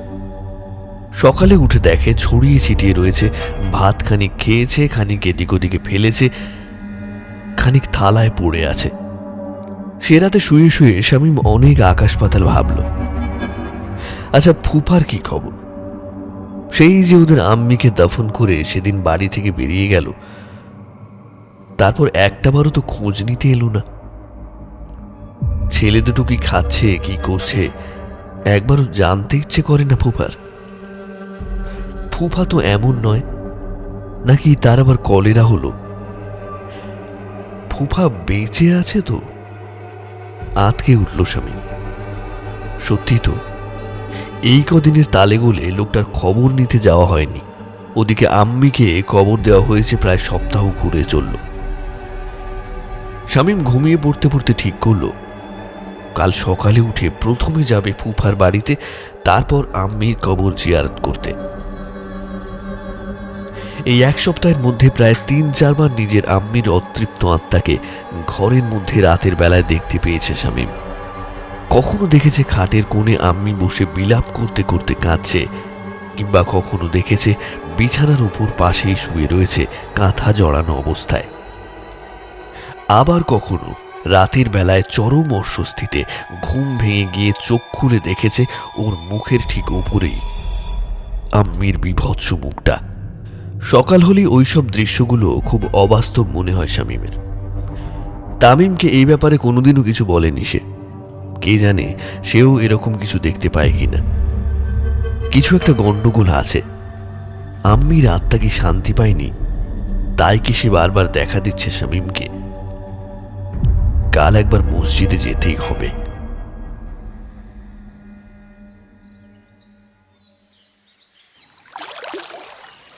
পরদিন বেরোতে বেরোতে শামীমের বেশ দুপুর হয়ে গেল। সকালে আজকে আবার বৃষ্টি হয়েছে, তাই বাওড়ে পাড়ি জমাতে সাহস করেনি শামীম। তামিম সেই সকাল থেকে নাক ডাকিয়ে ঘুমোচ্ছে ওদের আব্বু আম্মির ঘরে। কয়েক গাল ভাত মুখে দিয়ে দুপুরবেলা নৌকো নিয়ে বেরোনোর সময় শামীম ভাইকে ডাকতে গিয়েও দেখল সে তখনও ঘুমোচ্ছে। আজকাল পড়ে পড়ে বড় ঘুম ওই ছেলেটা। শামীম আর তাকে ডাকেনি, নৌকো নিয়ে বেরিয়ে গিয়েছিল। প্রথমে শামীম গেল পাশের পাড়ার ওর ফুফার বাড়িতে। এদিকটা জল অনেকটা নেমে গেছে। ঘাটে নৌকা বেঁধে অনেকটা হেঁটে আসতে হলো শামীমকে। বুক দূর দূর করছিল ছেলেটা, যদি গিয়ে কিছু খারাপ খবর শুনতে পায়। বাড়ির দরজায় এসে শামীম হতভম্ব হয়ে গেল। সবুজ কাঠের চলটা ওঠা দরজাটা উপরে বড় একটা লোহার জং ধরা তালা ঝুলছে। ফুফা কি তবে কোথাও বেরোলো? এদিকে ওদিকে চাইতেই খানিক দূরে এক বয়স্ক ভদ্রলোককে দেখা গেল। তিনি একটা ইয়া সাইজের দুধেলা গাইকে টানতে টানতে ফুফার লাগোয়া বাড়িটার উঠোনে ঢোকালেন। শামীম এগিয়ে গেল তার দিকে। চাচা, চাচা, এই বাড়িতে জিয়ারুল মিয়া কোথায় গেছে বলতে পারবেন? লোকটা গরুটাকে আঁথালে বেঁধে সোজা হয়ে দাঁড়ালেন। তারপর শামীমের দিকে বেশ খানিকক্ষণ ভ্রু কুঁচকে তাকিয়ে রইলেন। তার গা দিয়ে দরদর করে বেয়ে পড়ছে ঘাম। হাত দিয়ে মুখ চোখ মুছে বললেন, তুমি কে হও ওর? উনি আমার ফুফা হন। অনেকদিন কোনো খোঁজ খবর নেই, তাই খোঁজ খবর নিতে এসেছি। ওনার খোঁজ আমরা পাড়ার লোকে কেউ জানি না। দাঁড়াও দাঁড়াও, 1 সপ্তাহ আগে তুমি এসে ওনারে নিয়ে গিয়েছিলে না? হ্যাঁ, চিনতে পারছি এবার তোমারে। তারপর তো উনি এখানে আর আসেননি। আমরা তো জানি যে তোমার বাড়িতে আছে। শামীমের পায়ের তলা থেকে মাটি সরে গেল। কিন্তু তামিম যে বলল ফুফাকে বাড়িতে দিয়ে গেছে সেই রাতে। চাচা, আপনার কোথাও একটা ভুল হচ্ছে। হ্যাঁ, আমি নিয়ে গিয়েছিলাম ফুপাকে, এই কথা ঠিকই, কিন্তু আমার ভাই হপ্তাখানেক আগে অনেক রাতে এসে এখানে ওনাকে দিয়ে গেছেন। তাই হয়তো জানেন না। আরে ভাই কি মুশকিল, আরে দিয়ে যাবে তাহলে লোকটা যাবে কোথায়? এক সপ্তাহ ধরেই তো দেখছি ওনার বাড়ি তালা মারা। জিয়ার মিয়া বাড়িতে থাকলে আমরা টের পেতাম নি। না, আর কোনো যুক্তি কাজ করছে না শামীমের। সত্যি তো, ফুফার এমন কোনো জায়গায় যাওয়ার নেই যেখানে তিনি এক সপ্তাহ ধরে গিয়ে পড়ে থাকবেন। শামীমের বুকের ভেতরটা কেমন যেন গুড়গুড় করে উঠল। তবে কি তামিম এই কথাটা ওকে মিথ্যে বলেছে? ফুফা কোথায় গেল তাহলে? নিজের বাড়িতে নেই, তামিমদের সাথে ফিরে যায়নি সেদিন ওদের বাড়িতে, তাহলে কোথায় ভোজবাজির মতো গায়েব হয়ে গেল লোকটা? এক রাশ প্রশ্ন মাথায় নিয়ে বাউরের ঘাটে ফিরে এলো শামীম। কিছু একটা গন্ডগোল তো নিশ্চয়ই হয়েছে, এবং সেটা হয়েছে তামিমকে ঘিরেই। শামীমের মনটা ভীষণ কু গাইতে লাগলো। সারাটা রাস্তা নৌকো বাইতে বাইতে ভীষণ অন্যমনস্ক হয়েছিল শামীম। আচ্ছা, ফুফা কোথায় যেতে পারে? তামিমের পায়ে সেদিন রাতে একটা বড় সড়ো আঘাতের চিহ্ন দেখতে পেয়েছিল শামীম, সেটাই বা কিসের? ঠিক কি হয়েছিল সেই রাতে যা তামিম ওকে কখনো বলতে চায়নি? ফুফা ওদের খবর নিতে আসেনি কারণ তিনি বাড়িতে নেই। বাড়িতে থাকলে তিনি নিশ্চয়ই আসতেন। ফুফার কোনো বিপদ হয়নি তো? বইটার জোর বাড়িয়ে দেয় শামীম। ওরা তো মসজিদে গিয়েছিল সেদিন, সেখানে গেলেই হয়তো প্রশ্নগুলোর উত্তর মিলবে। ওকে তাড়াতাড়ি পৌঁছাতে হবে মসজিদে। শামীম বাউরের উপরে যখন নৌকা ভেড়ালো তখন সূর্য প্রায় পশ্চিমা আকাশে ঢলে পড়েছে। ঘাটে আরো কয়েকটা নৌকা বাঁধা আছে। পাড়ে উঠে খানিকটা হাঁটতেই মসজিদ, তার পেছনে বাঁশবাগানে ঢাকা কবরস্থান। মসজিদের সামনে পৌঁছেই ইমাম সাহেবকে দেখতে পেলেন শামীম। সামনেই পায়চারি করছিলেন। অনেক দূর থেকেই শামীমকে চিনতে পেরেছেন তিনি। আগে প্রতি জুম্মাবারে নিয়মিত আসা হতো এখানে আব্বুর সাথে। সালাম আলাইকুম ইমাম সাহেব। ইমাম সাহেব এসে শামীমকে জড়িয়ে ধরলেন। ওয়ালাইকুম আসসালাম। তারপর এতদিন পরে এদিকে এলে? আল্লাহর রহমতে বাড়ির সবাই ভালো আছেন নিশ্চয়ই? শামীমের মুখটা গম্ভীর হয়ে গেল। না ইমাম সাহেব, আবু বাড়িতে নেই 2 সপ্তাহ হলো। আমির ব্যাপারটা তো আপনি জানেনই। আমি চলে যাওয়ার পর থেকে ভাইটাও কেমন একটা হয়ে গেছে। 1 মিনিট শামীম, আম্মির ব্যাপারটা মানে কি হয়েছে তোমার আম্মির? ইমাম সাহেব ভ্রু কুঁচকে তার দিকে তাকিয়ে আছেন। দ্বিতীয়বারের জন্য বজ্রাহত হলো শামীম। ওর মুখে ফুটে উঠছে বিন্দু বিন্দু ঘাম। মানে ইমাম সাহেব, আপনি জানেন না সেদিন রাতে আপনি ছিলেন না মসজিদে? তাহলে আম্মির জানাজার নামাজ কি পড়েছিল? আম্মির জানাজা মানে? তোমার আম্মু কি মারা গেছেন? কি বলছো বলো তো শামীম, খুলে বলো, আমি কিছু বুঝতে পারছি না। আপনি সত্যি এই ব্যাপারে কিছু জানেন না ইমাম সাহেব? আমি তো এখানে এসেছি আম্মির কবর জিয়ারত করতে। তোমার আম্মিকে এখানে কবর দিতে নিয়ে এসেছিলে? এ হতেই পারে না।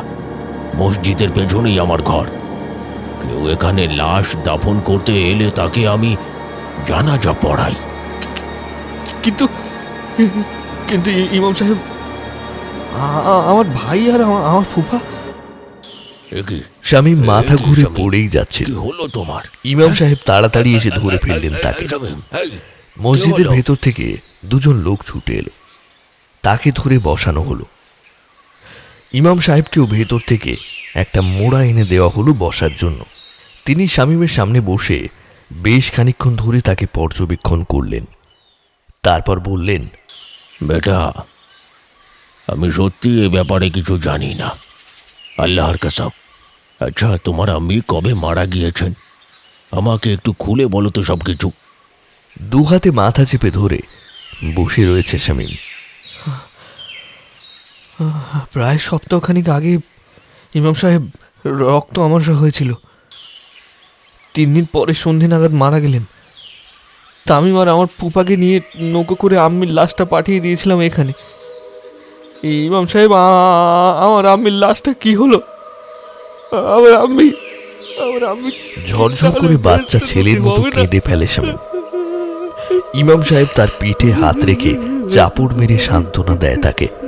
শামীম, শান্ত হও বেটা, কিছু একটা গন্ডগোল তো হয়েছে, আমাকে ভালো করে বুঝতে দাও আগে। আচ্ছা, তুমি তোমার ভাই বা ফুফাকে জিজ্ঞেস করনি তারা কি করলেন আমি লাশটাকে নিয়ে? হ্যাঁ, ভালো কথা ইমাম সাহেব। আমি এখানে আসার আগে আমার ফুফার বাড়িতে গিয়েছিলাম। সেই রাতে আমার ভাই একা ফিরে এসেছিল বাড়িতে, তাও অনেক রাত করে। ফুফার কথা জিজ্ঞেস করাতে বলল ফুফাকে নাকি তার নিজের বাড়িতে নামিয়ে দিয়ে এসেছে। কিন্তু আমি গিয়ে এক পড়শির মুখে শুনলাম তিনি নাকি 1 সপ্তাহ ধরে বাড়িতেই নেই। এটা কি করে হতে পারে বলুন তো? ফুফাই বা কোথায় গেল?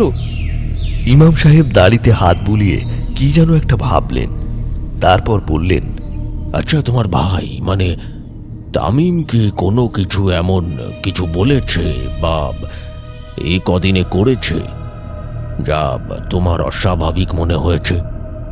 হ্যাঁ ইমাম সাহেব, আপনি একদম ঠিক ধরেছেন।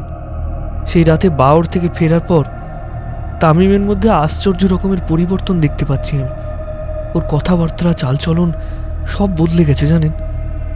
সেদিন রাতে কেমন খুঁড়িয়ে খুঁড়িয়ে হাঁটছিল তামিম। জিজ্ঞেস করাতে বলল পা মচকে গেছে তাই। কিন্তু আমি পরে দেখেছি ওর পায়ের উপর একটা বিশাল বড় দাগদগে ঘা। তারপর কয়েকদিন ধরে ঠিকমতো কিছু খায় না। আপনি তো জানেন আমাদের গ্রামে কেমনভাবে কলেরার লোক মরছে। আমাদের বাড়ির পেছনের দিকে একটা ফাঁকা জমিতে রাজ্যের লাশ ঢাই করে ফেলা হচ্ছে। তামিম সন্ধে হলেই ওদিকে যেন কি করতে চলে যায়। আগের দিন গেলাম পিছু পিছু, ধরতে পারলাম না। তার আগেই ফিরে এসেছিল। এখন আসার আগে ফুফার বাড়ি গিয়ে শুনলাম সেখানেও আমায় মিথ্যে বলেছিল। ফুফাকে আদেও বাড়িতে সেদিন রাতে দিয়েই যায়নি। তারপর আপনার এখানে এসে জানতে পারি আমি লাশটাও দফন করেনি। তামিম কিছু একটা গন্ডগোল পাকিয়েছে ইমাম সাহেব, আমি বেশ বুঝতে পারছি। 1 সেকেন্ড, কি বললে শামীম? তোমাদের বাড়ির পেছনে কলেরায় মরা রোগীদের লাশ স্তূপ করে রাখা হয়? সন্ধে হলে তামিম ওদিকে যায়? ইমাম সাহেবের দৃঢ় কণ্ঠস্বরে একটা কাঁপুনি লক্ষ্য করে শামীম। তারও চোখ দুটো বড় বড় হয়ে গেছে। হ্যাঁ ইমাম সাহেব, আমাদের ওদিকের কবরস্থানটা তো জলের তলায়, আর ওই ছোঁয়াচে রোগের মরা কেই বা ধরবে, তাই ওই জমিতে ফেলে রাখা হয়। আচ্ছা শামীম, আমাকে একটা কথা বলো তো, বাওড় পার করে তোমাদের বাড়ি যেতে গেলে পশ্চিম দিকের পুরনো কবরস্থানটা পড়ে কি, তাই তো? হ্যাঁ ইমাম সাহেব, কিন্তু পুরনো কবরস্থানের সাথে এই ঘটনার কি সম্পর্ক? ইমাম সাহেবের মুখে একটা কালো ছায়া ঘনিয়ে আসে। সম্পর্ক আছে শামীম। আমি মনে হয় ব্যাপারটা অনেকটা আন্দাজ করে ফেলতে পেরেছি, এবং আমার আন্দাজ যদি সত্যি হয় তাহলে আমি বলবো তোমার এখন ভয়ঙ্কর বিপদ। কেন কেন ইমাম সাহেব, কি ব্যাপার? আমাকে খুলে বলুন তো সব। হ্যাঁ বলছি, তার আগে বলো এমন কোনো কিছু এই 1 সপ্তাহে তোমার সঙ্গে হয়েছে যা তুমি যুক্তি দিয়ে কোনো ব্যাখ্যা খুঁজে পাওনি, বা কোনো কিছু দেখেছো, কোনো খ্বাব বা কিছু যা তোমাকে আতঙ্কিত করেছে? খোয়াব নয় ইমাম সাহেব, খোয়াব নয়। আমি যে রাতে মারা গেল সেই রাত থেকে আমি মাঝে মাঝে আম্মিকে দেখতে পাচ্ছি জানেন, আমার ঘরে নানা জায়গায়। হ্যাঁ, আমার অনুমান একদম ঠিক শামীম। এবার শোনো, বাওড়ের পশ্চিম দিকের পুরনো কবরস্থানটার কথা সারা নসিবপুরের লোক জানে। ওখানে কিছু খারাপ জিন থাকে, ওরা মরা মানুষের মাংস খায়। দরকার পড়লে জ্যান্ত মানুষ বা যে কোনো প্রাণীকেও মেরে খেয়ে নিতে পারে ওরা। সমস্ত জিন্নাতের মধ্যে সবচেয়ে নাপাক এবং খতরনাক জিন হলো ওরা। ওদের গৌল বলে। আমি এখনো অবধি শুনে যা বুঝলাম, তোমার ভাই মানে তামিমের ওপর ওই রকমই কোনো এক ঘোলের আঁচড় পড়েছে, এবং সেটা হয়েছে সেই রাতে, যে রাতে তোমার আম্মিকে নিয়ে তোমার ফুফা আর তোমার ভাই এখানে আসছিল। আপনি কি বলছেন ইমাম সাহেব? হ্যাঁ শামীম, আমি ঠিকই বলছি। আচ্ছা শামীম, তুমি কি এখনো রোজ 5 ওয়াক্তের নামাজ পড়ো? তোমার আব্বু আমায় বলেছিলেন তুমি রাতে শোয়ার আগে নিয়ম করে কোরআনের সূরা পাঠ করে শুতে যাও। তোমার কি এখনো সেই অভ্যাস আছে? হ্যাঁ আছে, কিন্তু এই কারণেই, ঠিক এই কারণেই ওই জিন তোমার উপর হাবি হতে পারেনি বা তোমার কোনো লোকসান করতে পারেনি। তোমাকে সে ভয় দেখিয়েছে মাত্র। তুমি একটু আগে বললে না তোমার আম্মিকে তুমি ঘরের মধ্যে দেখতে পাচ্ছ, ওটা তোমার আম্মির আত্মা নয়। মৃত্যুর পর আত্মা কখনো আমাদের দুনিয়ায় ফিরে আসতে পারে না। এইসব হলো খারাপ জিনদের কাজ। এটা তোমার ভাইয়ের শরীরের ভেতরে থাকা ওই জিনের কাজ। সেই তোমার আম্মির রূপ ধরে তোমায় ভয় দেখিয়েছে। আল্লাহর লাখ লাখ শুকরিয়া আদায় করো তুমি শামীম, যে একটা সপ্তাহ তুমি ওই ভয়ঙ্কর অপবিত্র জিনের সঙ্গে ছিলে, অথচ সে তোমার কোনো ক্ষতি করতে পারেনি, কেবলমাত্র তুমি নামাজি বান্দা বলে। আলহামদুলিল্লাহ। আমার আমার অসুস্থ লাগছে ইমাম সাহেব, আমি বিশ্বাস করতে পারছি না। আমি জানি শামীম, এটা বিশ্বাস করা খুবই শক্ত, কিন্তু এটাই হয়েছে। কোনোভাবে হয়তো তোমার ভাই এবং ফুফা সেই রাতে বাউরের পশ্চিমের কবরখানার কাছাকাছি গিয়েছিল। ওরা লাশের গন্ধ পায় অনেক দূর থেকে। নৌকায় তোমার আম্মির লাশ ছিল, তখনই তোমার ভাইয়ের শরীরে সে জিন ঢুকে পড়েছে। তার মানে আম্মুর লাশটা? শুনতে খুব খারাপ লাগবে তোমার শামীম, কিন্তু এটাই সত্যি কথা। টুকরো টুকরো করে ছিঁড়ে খেয়েছে, এবং তোমার ফুফাকেও সম্ভবত সে মেরে ফেলেছে। না, আল্লাহ, এ হতে পারে না ইমাম সাহেব। তামিম এত বড় গুনাহ কখনো করতে পারে না। আমি মরে গিয়েও একটু জমিন পেল না ইমাম সাহেব। শান্ত হও শামীম, শান্ত হও, নিজেকে সামলাও। ভুলে যেও না তোমার ভাই আর এখন তোমার ভাই নেই। তার ভেতরে সেই মাংস খেকো ঘোল বাসা বেঁধে রয়েছে। এসব তামিম করেনি, আমিও জানি। যে করেছে তাকে আমাদের আটকাতে হবে, না হলে দেরি হয়ে যাবে। তামিমকে কোথায় রেখে এসেছো? চোখের জল মুছে উঠে দাঁড়ায় শামীম।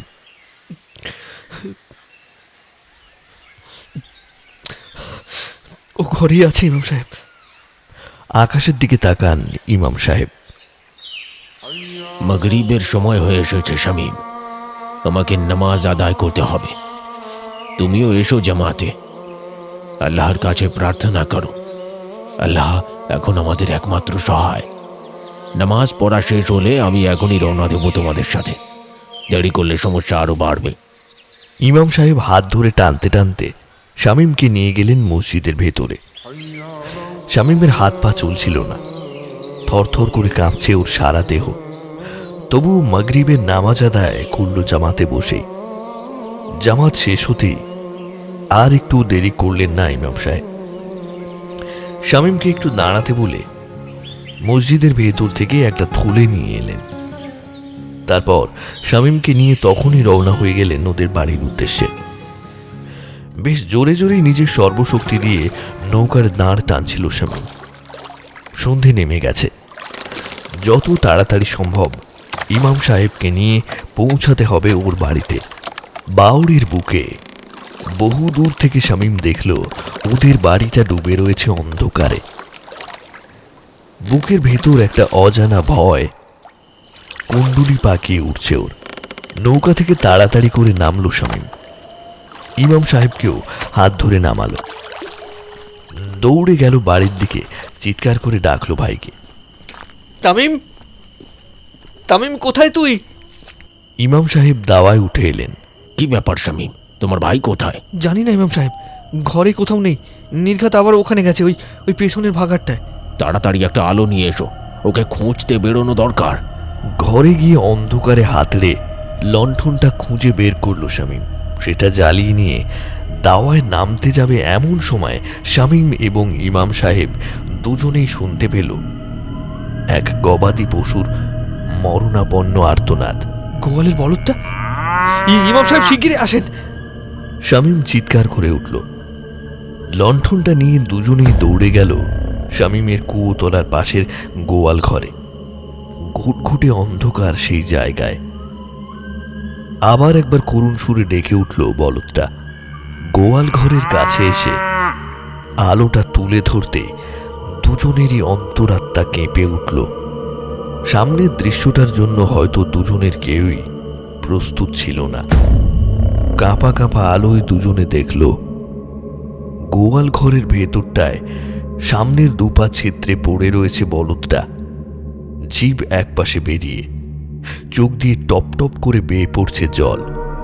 আর ওটার ঠিক পিঠের উপরে একটা পরজীবীর মতো আঁকড়ে ধরে বসে আছে তামিম।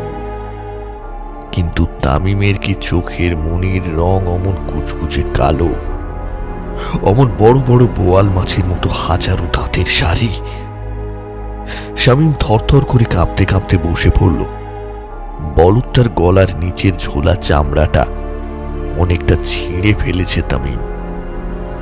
সেখান থেকে গল গল করে বেরিয়ে আসছে রক্তের ধারা। সেখানেই মুখ ডুবিয়ে মাংস ছিঁড়ে ছিঁড়ে খাচ্ছিল তামিম। লণ্ঠনের আলো এসে পড়ায় ওদের দুজনের দিকে তীব্র রাগ ঘৃণা মিশ্রিত দৃষ্টি নিয়ে ফ্যাল ফ্যাল করে তাকিয়ে রয়েছে ও। এক মুহূর্ত দেরি করলেন না ইমাম সাহেব। তিনি জানতেন প্রতিপক্ষ এমনই ভয়ঙ্কর হবে। তিনি আগে থেকেই প্রস্তুত হয়ে এসেছিলেন। কাঁধে রাখা থলেটা থেকে হাত ঢুকিয়ে বার করে আনলেন একটা ছোট্ট জলের বোতল। সেটার ঢাকনা খুলে ফেলে চিৎকার করে উঠলেন, বিসমিল্লাহির রহমানির রহিম। এই পবিত্র জমজম কূপের জল তোকে ভস্ম করে দিক শয়তান। আউযু বিল্লাহি মিনাস শাইতানির রাজিম। ইমাম সাহেব বোতলটা প্রায় অর্ধেক খালি করে দিলেন তামিমের শরীর লক্ষ্য করে। সম্পূর্ণ অচেনা গলায় কান ফাটানো আর্তনাদ করে উঠল তামিম। শামীম থরথর করে কাঁপছে বসে। সে বিশ্বাস করতে পারছে না নিজের ভাইয়ের এমন পরিবর্তন। তামিমের গায়ের চামড়া যেন জ্বলে পুড়ে যাচ্ছে। বলদটার পিঠ থেকে টিকটিকির মতো খসে পড়ল সে। তার সারা শরীরে খিঁচুনি ধরেছে। মটমট করে শব্দ তুলে ওর শরীরের প্রত্যেকটা অঙ্গ প্রত্যঙ্গ বেঁকে চুরে গেল। তারপর হঠাৎ করেই একটা শব্দ করে ওর চোখ দুটো স্থির হয়ে গেল। চোখের মনির স্বাভাবিক রং ফিরে এসেছে আবার। শামীম, শামীম ওঠো, ওঠো শামীম। ভয় পাবার সময় এটা নয়, তাড়াতাড়ি কাজ করতে হবে। ওকে কিছুক্ষণের জন্য নিষ্ক্রিয় করে দিয়েছি। ঘরে নিয়ে চলো ওকে। একটা চেয়ারের সাথে হাত পা ভালো মতো বেঁধে দাও। ওঠো, ওঠো শামীম, দেরি করো না, ওঠো। কিন্তু কিন্তু ইমাম সাহেব, বলদটার কি হবে? এই জীবটা এমনিও বাঁচবে না, বাঁচবে না শামীম। অতিরিক্ত রক্তপাতে কিছুক্ষণ পরে এমনি মারা যাবে। তুমি ওকে ছেড়ে আগে যেটা বলছি সেটা করো। চোখের জল মুছে শামীম উঠে দাঁড়ালো। ভাইকে পাঁজা কোলা করে তুলে নিয়ে ঘরে এলো। তারপর ইমাম সাহেবের সহায়তায় একটা শক্ত কাঠের চেয়ারের সাথে বেঁধে দিল তামিমকে। বলদটাও প্রায় চৈতন্য শূন্য হয়ে পড়ে রইল গোয়াল ঘরের ভেতরে। দরজা জানলাগুলো সব বন্ধ করে দাও, আর পারলে আরেকটা লণ্ঠনের ব্যবস্থা করো। শামীমের মনের অবস্থা কাছের চেয়েও ভঙ্গুর। বুক ফেটে দলা পাকানো কান্না বেরিয়ে আসছে। কিন্তু তবুও মুখ বুজে ইমাম সাহেবের হুকুম তামিল করতে লাগলো সে। সে জানে শোক তাপ করার সময় এটা নয়। রান্নাঘরের লণ্ঠনটা এনে জ্বালিয়ে দিল শামীম। দরজা জানলা ভালো করে বন্ধ করে চেয়ারে বেঁধে রাখা তামিমের মুখোমুখি দাঁড়ালো দুজনে। শামীম, তুমি এই ঘরেই থাকো। তুমি একজন নামাজি বান্দা। তোমার ইমান ওকে অনেকটা দুর্বল করতে সক্ষম হবে। তোমার ঘরের কোরআন শরীফটা নিয়ে এসো।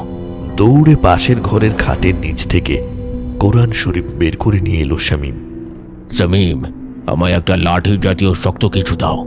এটা দিয়ে কি হবে ইমাম সাহেব? এখন কোনো প্রশ্ন নয় শামীম। কোরআনের সূরা আল বাকারা খুলে হাতে ধরে রাখো। আমিও তাই করছি। যখন আমি পড়ব তখন তুমিও পড়বে আমার সঙ্গে। আর হ্যাঁ, মনে থাকে যেন, এই জিন কিন্তু তোমায় সর্বরকমভাবে গুমরাহ করার চেষ্টা করবে। ওর কোনো ফাঁদে তুমি পা দেবে না, মাথায় থাকবে। আমি যাই করি না কেন, যাই করতে বলি না কেন, চুপচাপ মেনে নেবে, কেমন? ভয়ে মাথা নাড়ে শামীম। কাঁধের থলে থেকে কোরআন শরীফটা বের করে পড়তে থাকেন ইমাম সাহেব।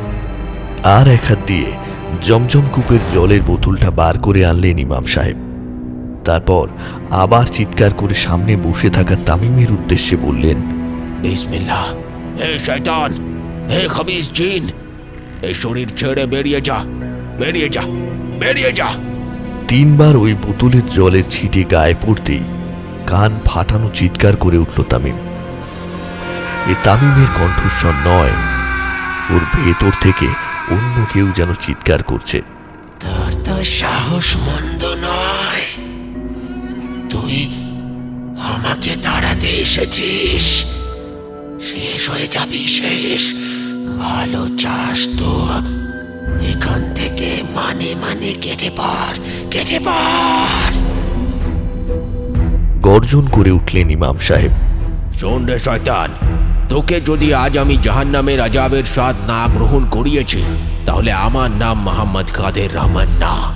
রক্ত জল করে দেওয়া অট্ট হাসিতে ফেটে পড়ল তামিম।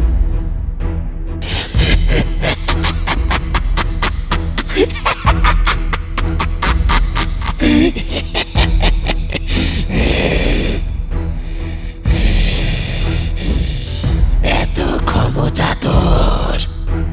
শোন, তোকে এখনো সাবধান করছি, আমার সাথে লাগতে আসিস না। ফল ভালো হবে না কিন্তু। এখন সময় আছে, বেরিয়ে যা, বেরিয়ে যা এখান থেকে, বেরিয়ে যা।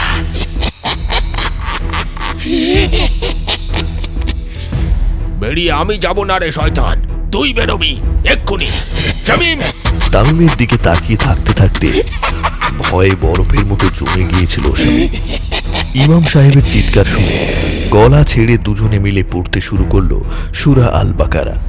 আবারও অট্টহাসিতে ফেটে পড়ে তামিমের ভেতরে থাকা সেই জিন। চমকে উঠে দুজনেই পড়া থামিয়ে তামিমের দিকে তাকায়। ইমাম সাহেবও দমবার পাত্র নয়, তার চোখে টকবক করে রক্ত ফুটছে। তিনি এবার মেঝে থেকে তুলে নিলেন দরজার খিলটা, এগিয়ে গেলেন তামিমের দিকে। তুই আমাকেও চিনিস না শয়তান। তুই যত বড় শক্তিশালী জিন হয়ে থাকিস না কেন, তোকে আজ আমি তাড়াবই। আল্লাহর নাম করে তোকে আমি আদেশ দিচ্ছি, এই বাচ্চা ছেলের শরীরটা ছেড়ে বেরিয়ে যা, বেরিয়ে যা। এই বলে খিলটা হাঁটুর উপরে তুলে সজোরে তামিমের ঘাড়ের উপর জোরে একটা মোক্ষম বাড়ি মারলেন ইমাম সাহেব। আর্তনাদ করে উঠল তামিম। ওর চোখ দুটো সঙ্গে সঙ্গে স্বাভাবিক হয়ে গেল। শামীম চিৎকার করে উঠল। ইমাম সাহেব আর একবার মোক্ষম ঘা কষালেন তামিমের মেরুদণ্ড লক্ষ্য করে। কি করছেন ইমাম সাহেব? তামিমের মুখ থেকে এবার এক চলকা রক্ত বেরিয়ে এলো। আর দাঁড়িয়ে থাকতে পারল না শামীম। দৌড়ে এসে ইমাম সাহেবের হাত থেকে খিলটা তুলে নিয়ে ছুঁড়ে ফেলে দিলেন। শামীম, কি বোকামো করছো? ও ধোঁকা করছে, আমাদের এভাবে দুর্বল করে দিতে চাইছে। চিৎকার করে উঠলেন ইমাম সাহেব। ভাইকে দু হাতে জড়িয়ে ধরে শামীম। না না ইমাম সাহেব, বোকামি আমি করছো ওকে আর শামীম। একটা আঘাত করতে এখনো দেব না। বলছি ওকে আপনি ছেড়ে শুনতে দাও। পাচ্ছেন না? ও যে ও কোনো নিজের মুহূর্তে- গলায় কথা বলছে। ও আমার ভাই, আমার বোকামি ভাই করছো তামিম। শামীম। এখনো বলছি ওকে ছেড়ে দাও, ও যে কোনো মুহূর্তে। শামীমকে ধরে জোর জবস্তি তামিমের গায়ের থেকে সরিয়ে দিতে চায় ইমাম সাহেব। এক ধাক্কা মেরে ইমাম সাহেবকে সরিয়ে দেয় শামীম। বৃদ্ধ ইমাম সাহেব ছিটকে মেঝের উপরে পড়ে যান। শামীম চিৎকার করে ওঠে। আপনি আমার থেকে বয়সে বড় ইমাম সাহেব, আমি আপনার গায়ে হাত দিতে চাইনি, কিন্তু কিন্তু আপনি আমাকে বাধ্য করেছেন। আপনি এই মুহূর্তে আমার ঘর থেকে বেরিয়ে যান, বেরিয়ে যান আমার ঘর থেকে। আমার ভাই ঠিক আছে। ইমাম সাহেবের মুখের কথা মুখেই রয়ে গেল। হঠাৎ করে একটা জান্তক গর্জন তুলে তামিম হঠাৎ শামীমকে ধরে মাটিতে শুইয়ে দিল। তারপর চড়ে বসলো ওর বুকের উপর।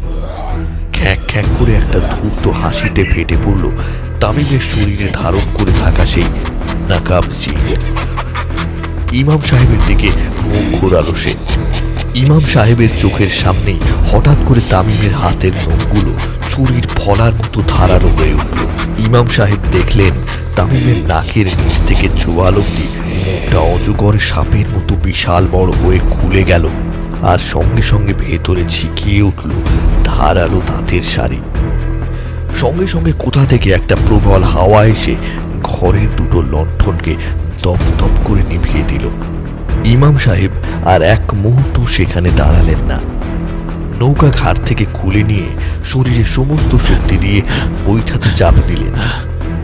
হাঁপুড়ের মতো তার বুকটা ওঠানামা করছে। মসজিদে না পৌঁছানো অব্দি কিছুতেই থামবেন না তিনি। যেতে যেতে পেছনে শুনতে পেলেন শামীমের শেষ আকাশ ফাটানো আর্তনাদ। আকাশের দিকে তাকিয়ে বুকরে কেঁদে উঠলেন ইমাম সাহেব।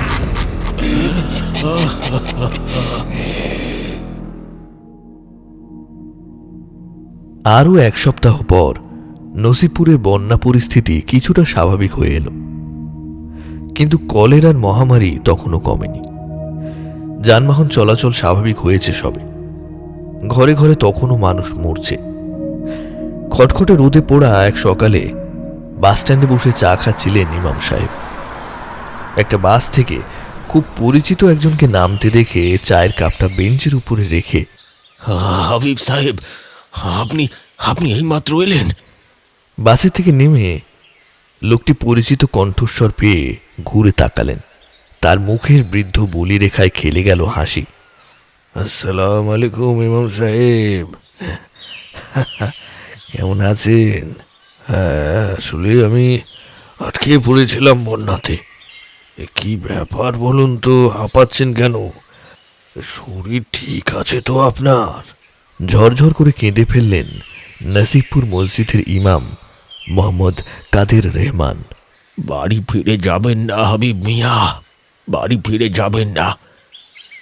আপনার পরিবারে আর কেউ বেঁচে নেই। আপনার বিবি, 2 ছেলে, এমনকি আপনার গোয়ালের বলদটা। দুহাতে ধরা দুটো বাজারের ব্যাগ রাস্তায় খসে পড়ল হাবিব সাহেবের হাত থেকে। আপনি কি বলছেন ইমাম সাহেব? না না না না না না না, শামীম শামীম, রাবিয়া।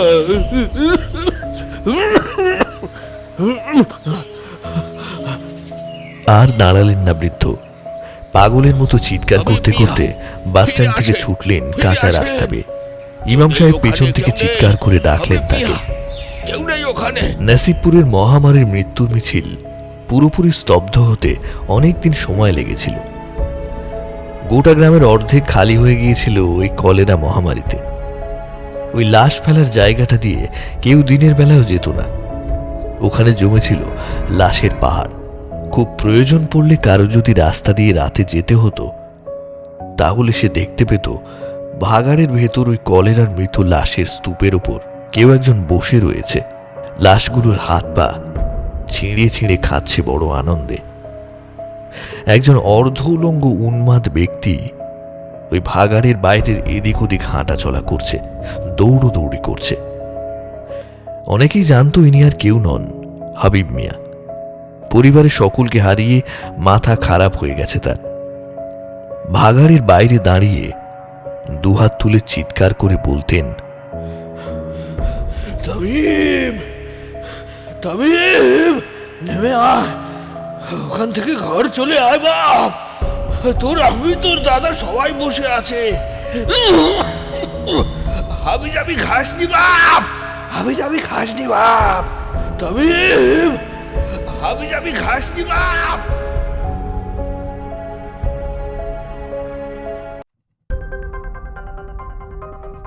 নমস্কার, সংকেত অডিও স্টোরিতে এতক্ষণ শুনছিলেন প্রখ্যাত লেখক আকাশ গুহের কলমে গাইচড়ের মরা খেগো। গল্পটি কেমন লাগলো অবশ্যই আমাদের জানাতে ভুলবেন না। আর আপনি যদি আমাদের চ্যানেলে আজ নতুন হয়ে থাকেন, তাহলে অবশ্যই সাবস্ক্রাইব করতে ভুলবেন না আমাদের চ্যানেল সংকেত অডিও স্টোরি। এরপর অন্য একদিন অন্য এক সময় আমরা অন্য একটি গল্প এনে হাজির হব। ততক্ষণ পর্যন্ত সকলকে জানাই অসংখ্য ধন্যবাদ।